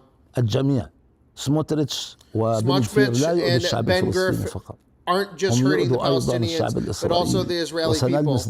We will see that this extremism mindset doesn't recognize humanity, whether inside their community or outside of it. And by the way, the PA loves Trump, despite his cabinet's outright dismissal of Palestinian statehood. In recent months, some would say right on time, Rajab and the rest of the PA have officially co-signed Trump's Board of Peace plan in Gaza, which demands that Hamas disarm and hand over control to a UN-backed peacekeeping force, similar to what happened after the genocide in Rwanda in '91. So the Board of Peace is obviously in a Guys, make sure you double tap, hit that like button. We're only 10 likes away from 100. Hit that like button right now, guys. Hit subscribe. $5 super chats, add anybody's name to the poll of the day. $10 super chats, remove anybody's name from the poll of the day. Hit that join button, become a comrade, help support the channel here 7 days a week, at least 3 hours a day, making fun of the news, left and right. Here we go. Back to Andrew Callaghan interviews Palestinian General, dropped today on Channel 5. And still has some pretty glaring technical loopholes, but the currently drafted plan allows for the incorporation of a small committee called the NCAG, or National Committee for the Administration of Gaza. And that committee is led by, you guessed it, Ali Shath, a lifelong member of the PA. Rajab hopes that once the smoke clears, Hamas is out of the picture, and the Fatah rise again over Gaza with the help of Trump, the Israelis will finally stamp down on expansion of settlements in the West Bank. And in the meantime, the PA can do its due diligence and clear terrorists from the West Bank. The ideas that President Trump has to enforce peace and safety in the region is something that makes us optimistic. We support the vision of President Trump. I am happy with the work President Trump is doing and for his efforts to stop wars across the world. It makes us optimistic. Yet at the same time, we want to see more pressure on this Netanyahu government to stop their operations and policies that they enforce in the West Bank, specifically the seizing of our tax money and arrests, the daily raids, harassment of the citizens, the economic blockades and the settler violence. All of those those are things we need Israeli to do. We need immediate American pressure from Netanyahu government to stop these operations and policies. Trump is the greatest friend that the state of Israel has ever had in the White House. It will be the golden age of Israel and the golden age of the Middle East. Whenever you find people like this, militants, people in the West Bank who are armed and I guess plan on doing something or want to join some type of movement, whenever you say you bring the law down on them, do you prosecute them internally or do you turn them over to the Israeli security forces? We don't arrest people and turn them over to Israelis. But we put the trial according to our laws. We don't turn over any Palestinians to the Israelis. We go after people who break the law. So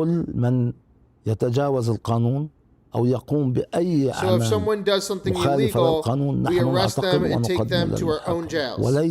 Israelis have no right to ask us to turn over any Palestinian, and we would never do that. Because we believe we will prevail in the end. And that there will be a Palestinian state. Today, 160 countries recognize Palestine as a state. I stand before you today to recognize the state of Palestine. Yesterday, Australia recognized all hell the Lockheed state Martin, of guys. Italy strongly All hell the Lockheed dream of Martin. the Palestinian people to have... Lockheed Martin was born in the same state as who? Netanyahu. All hail Lockheed Martin. Canada recognizes the state of Palestine. The state of Pennsylvania, aka Lockheed Martin. Only the USA, Israel don't. Only America and Israel don't. Among major international countries, it's only America. I mean, it's obviously why Israel won't acknowledge us, but the only other major country that doesn't recognize Palestine to this day is the United States. Toward the end, the interview became genuinely confusing. Rajab pivoted from praising Trump for his vision to lambasting the U.S. for not recognizing a Palestinian state, essentially admitting that the country he's looking forward to collaborating with on building a brighter future has no intentions on fulfilling the very promise of statehood that Rajab's organization has pledged to achieve. We just want to convince the world that we are the population that deserves to have its own state and to have its independence and to be liberated from this occupation. We are aware that Israel doesn't comply and won't comply ever, but we are abiding and we will keep abiding with the support of the international community. We will believe and have faith that we will prevail in the end in getting our land and rights back based on the borders set in 1967. If the Palestinian security forces, your guys' team, was a bit bigger, would you consider going up against the Israelis in these small contexts? That's not a relevant question. It's not about what type of weapons or how many soldiers we have. We chose to stick to our nonviolent strategy in the conflict with the occupation. Nonviolence. Nonviolence. Okay. Yeah. What you're saying is, with this current extremist government in power, like Ben Gvir. Yeah, it's just like it's a corrupt bureaucrat. It's like emailing somebody at the UN and being like, "Hey, you represent Palestine," and the guy's like got a little Palestinian flag as he eats his fucking egg McMuffin in the morning. You're like, okay, you're not really part of the system. You're just here in case something happens where they can use you as a leverage point to give people an actual state. You're not really part of anything, for that matter. You're saying that even if there was just one Palestinian village left in the West Bank, you would commit to nonviolence. Let's say they had everything surrounded. Yeah, exactly. Thank you, Andrew. This is why we respect Andrew Callaghan and Channel 5 here. The pushback is real, even when it fucking comes to the left. He's like, wait a minute, you're going to stay nonviolent even if they take everything from you? He's like, of course. Because I'm just a fucking corrupt bureaucrat. Like, you know, and they were trying their best to provoke you, like Ben Gvir's, and you would still say, I'm going to keep my hands up, just take what you want, and we're going to hope the international law is on our side in the long run. Of course. Of course. Thank you guys, I appreciate it. Welcome. Thank you so much. Yeah, Andrew's like, yeah, this is bullshit. This is a fucking UN guy taking a VA. As I left Ramallah, it was hard to tell if the VA was an asset of Israel or just so bogged down by the occupation's pressure campaign that they'd been forced into a concessionary position out of survival. If I was a betting man, which I'm not, I would say it's a little bit of both. I mean, in some ways, Rajab is right. Going up against the IDF would be impossible and certainly backfire, especially after the US and Israeli armies have merged elements through the Defense Technology Cooperation Initiative, passed recently in Senate, making us, the US and Israel, collectively the strongest armed force in the world. Yet, on the other hand, the PA's good faith has hardly been respected. In fact, it's being walked on by the settlers and their military escorts every day. The metaphor that comes to mind is rock and hard place. But what fascinated me the most during my trip about the Palestinians is their refusal to see things that way. There's not one person that I talked to throughout my whole time in the West Bank who didn't truly believe that in the end, one way or another, Palestine would be free. I am very optimistic. I am optimistic, but since our home is demolished, the army won't let us back. There are still people whose homes are demolished. This land is our destiny, so we have to endure this. But the world has the ability to support us. They could save us from all of this. You'd think that the PA would stand up for us and help us live without depending on Israel. Statehood has to happen, and it will happen. It will happen in the end, no matter what. Whether they agree with it or not, it will happen anyways. For sure it's gonna happen. They accept it, they don't accept it. We believed that one day it will be a state of Palestine and without occupation. Okay, thank you. Shukran. All right, thank you. All right. Toward the end of my time in the West Bank, the news cycle shifted abruptly. A war began in Iran, mainly kicked off by the US and, surprise, Israeli-led assassination of Iran's supreme leader, Ali Khamenei, who was killed by airstrike in Tehran on February 28, 2026. So already being in the Middle East, I did what I had to do and made my way to Iran in the immediate aftermath of his assassination. Here is a preview. It's crazy. Yo, Andrew, you crazy. Where are you from? Are you America. American, okay. The first day that you got here, maybe you see that people are very friendly with you. Today's the first day. Yeah, okay, very welcome here. I hope it's going to be a very good trip with you. Death to America. Death to America. If we Iranian are chanting death to America here, it doesn't mean that it's death to people. It doesn't mean death to American people. It means death to the imperialism. It means death to the system that's just making people slaves. All the stars of the U.S. flag will drop. And all states will be separated. America will be destroyed. I promise you I mean, we're waiting for them to attack again. How come? Because we didn't finish the job. Israel and the U.S. are cancerous growths. When the second leader of the Iranian Revolution, Saeed Callaghan, was killed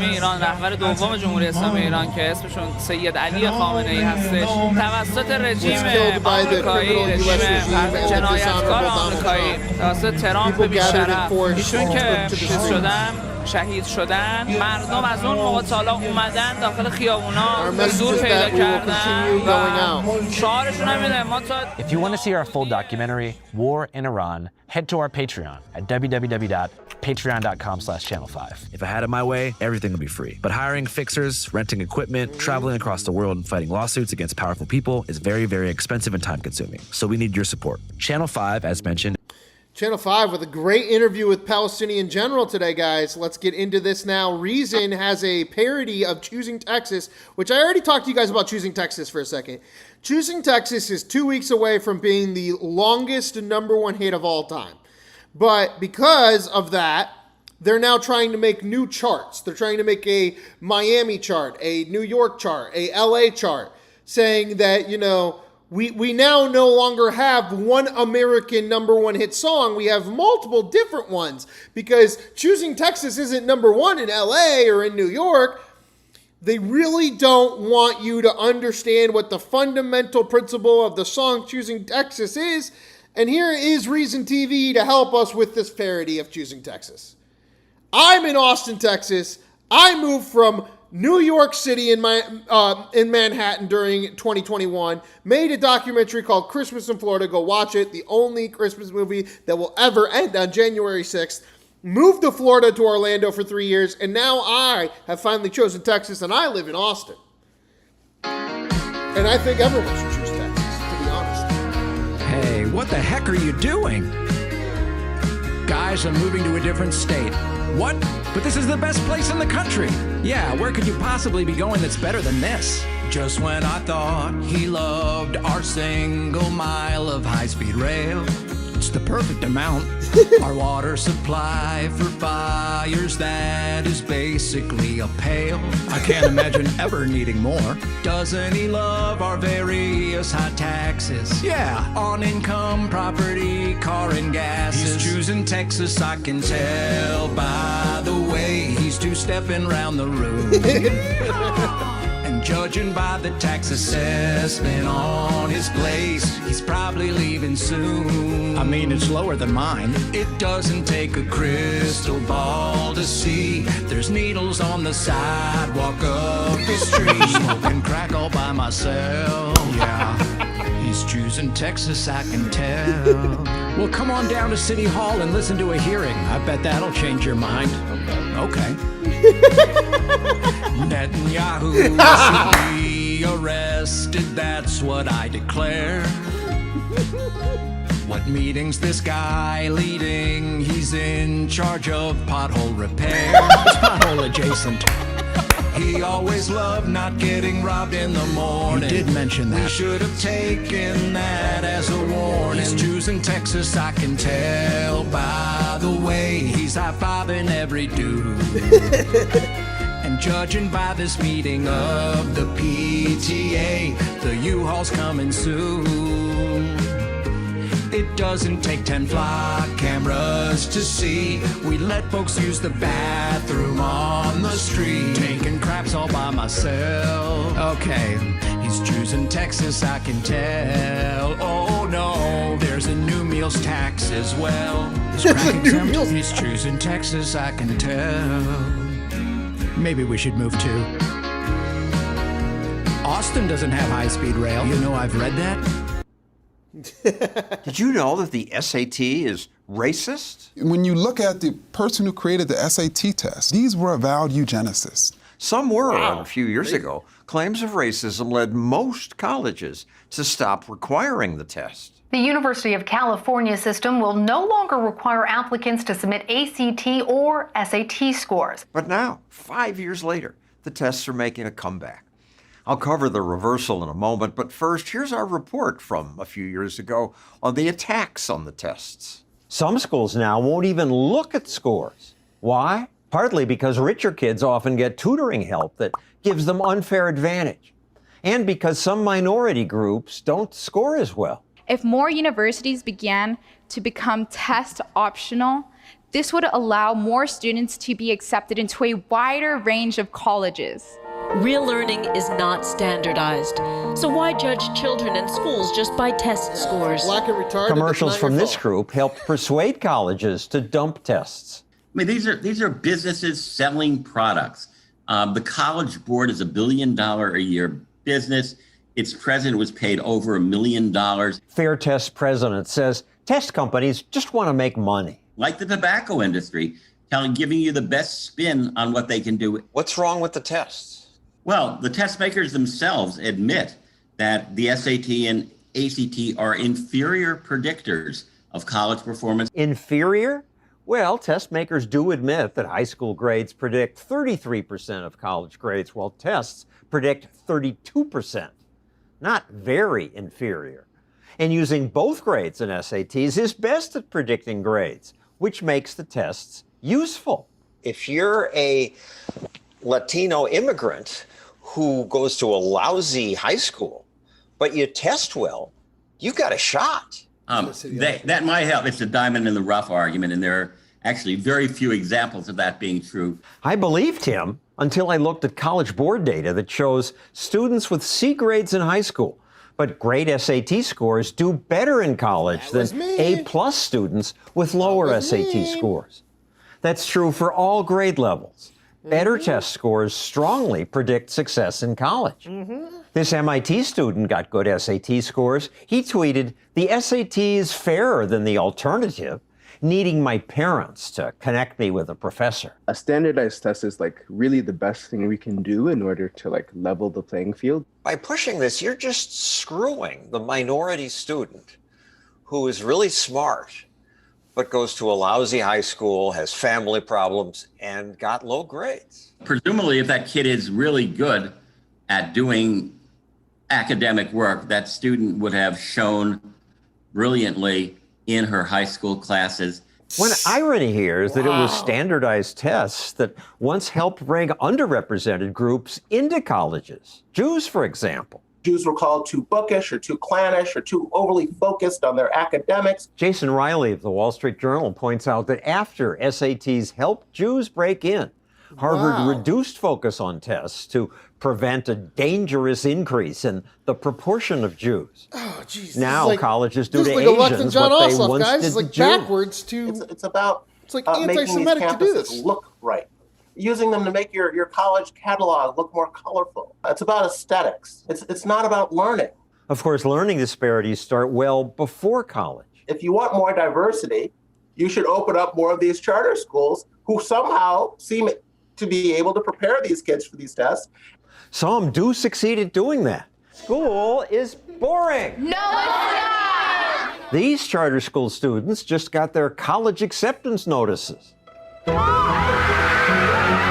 But those successful charter schools are criticized. They're not under the control of the teachers' unions.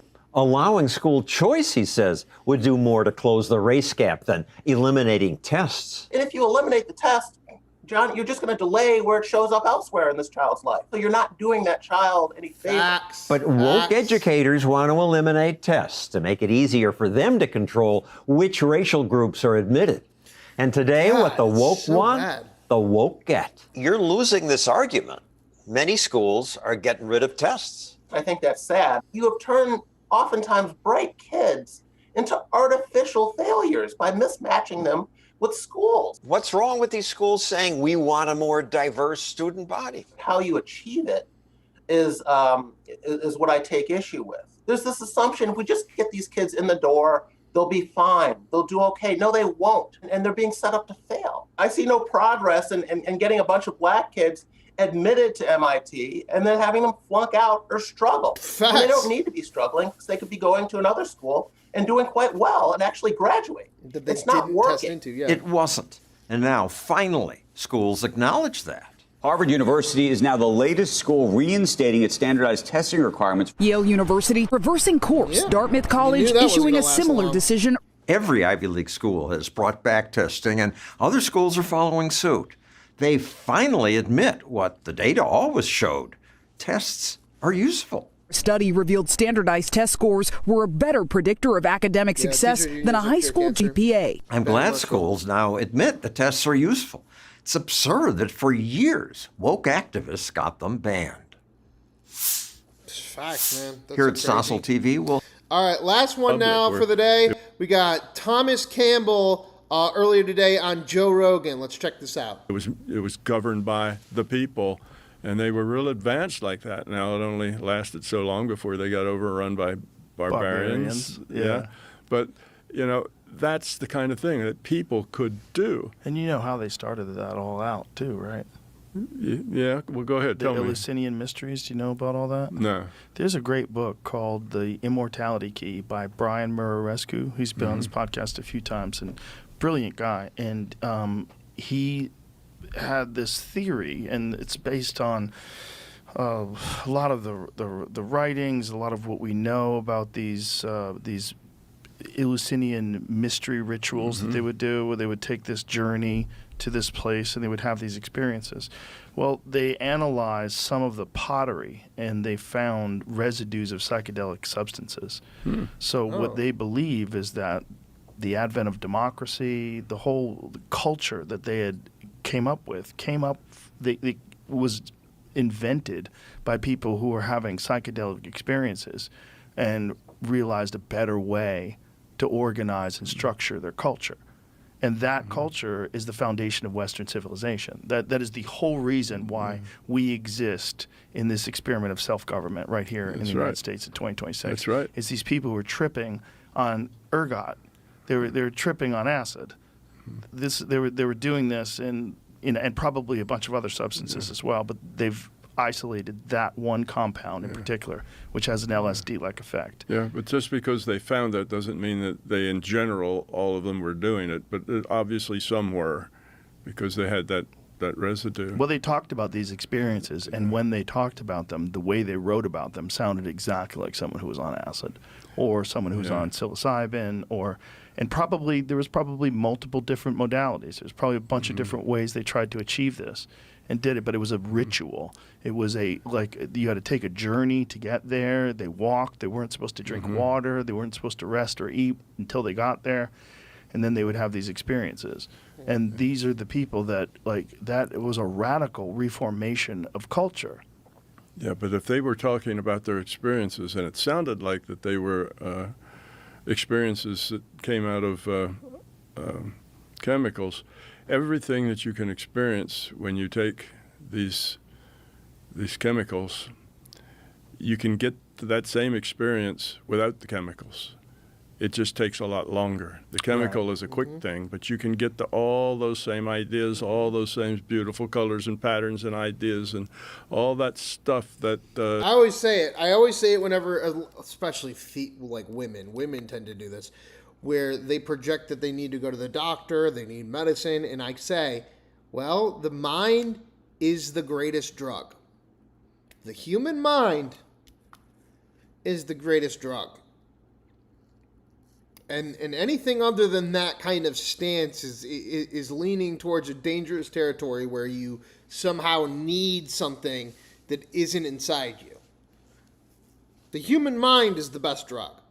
That's not to say that your mind won't say, I'm coughing up a lung and I have cancer and I need to go to the hospital. That's not to say that. But that's to say that the human mind is the construct of anything that you define or do. You can get without it. It just takes a lot longer. But you ever heard McKenna's take on that? He tells a story about how the Buddha was traveling and came to this village and he ran into this monk, and this monk was saying, I've practiced a city of levitation for the past 15 years or 20 years, whatever it was, and I can now walk across water. And the Buddha says, yeah, but the ferry's only a nickel. The idea that McKenna had was, why would you spend so much time trying to achieve this in your mind when you could just ingest a substance and get there instantaneously? And there's that argument. With that said, guys, that is our show. Lost $20 today. Not the same fun election that we had last night. AIPAC won. John Ossoff is taking down Donald Trump's girlfriend or whatever. J.D. Vance won. So J.D. Vance goes in to retirement again, guys, tomorrow. And you are watching another episode of No News is News. I am your host, Alex R. Wagner. And the White Sox are beating the Cubs right now, too. We're not having a good night. Lots of losses tonight. Lots of losses in Alex Wagner night tonight. Do we have anything else going on here? No other news. Is there any updates on the election? No other news. And with that said, guys, that is our show. Let's see if there's anything going on tomorrow. That's the only other thing I can do. Left, everybody gets hit. Left, everybody gets hit. No news is news. No news. All right, let's take a gander at Daddy Trump's calendar here. We got 8 p.m. executive time tomorrow, 9 p.m. call time, 11 policy meeting, 12:30 policy meeting, 2:30. Ooh, 2:30. We finally have a public event. So at 1:30 will be our episode tomorrow, guys. 1:30 as Donald Trump delivers remarks from with technology leaders in the Roosevelt Room. They will be announcing something about big tech tomorrow in the Roosevelt Room with Daddy Trump at 1:30 Central Time, 2:30 Eastern Time. I will see you all then for more No News is News. Until then, have a great night, everybody.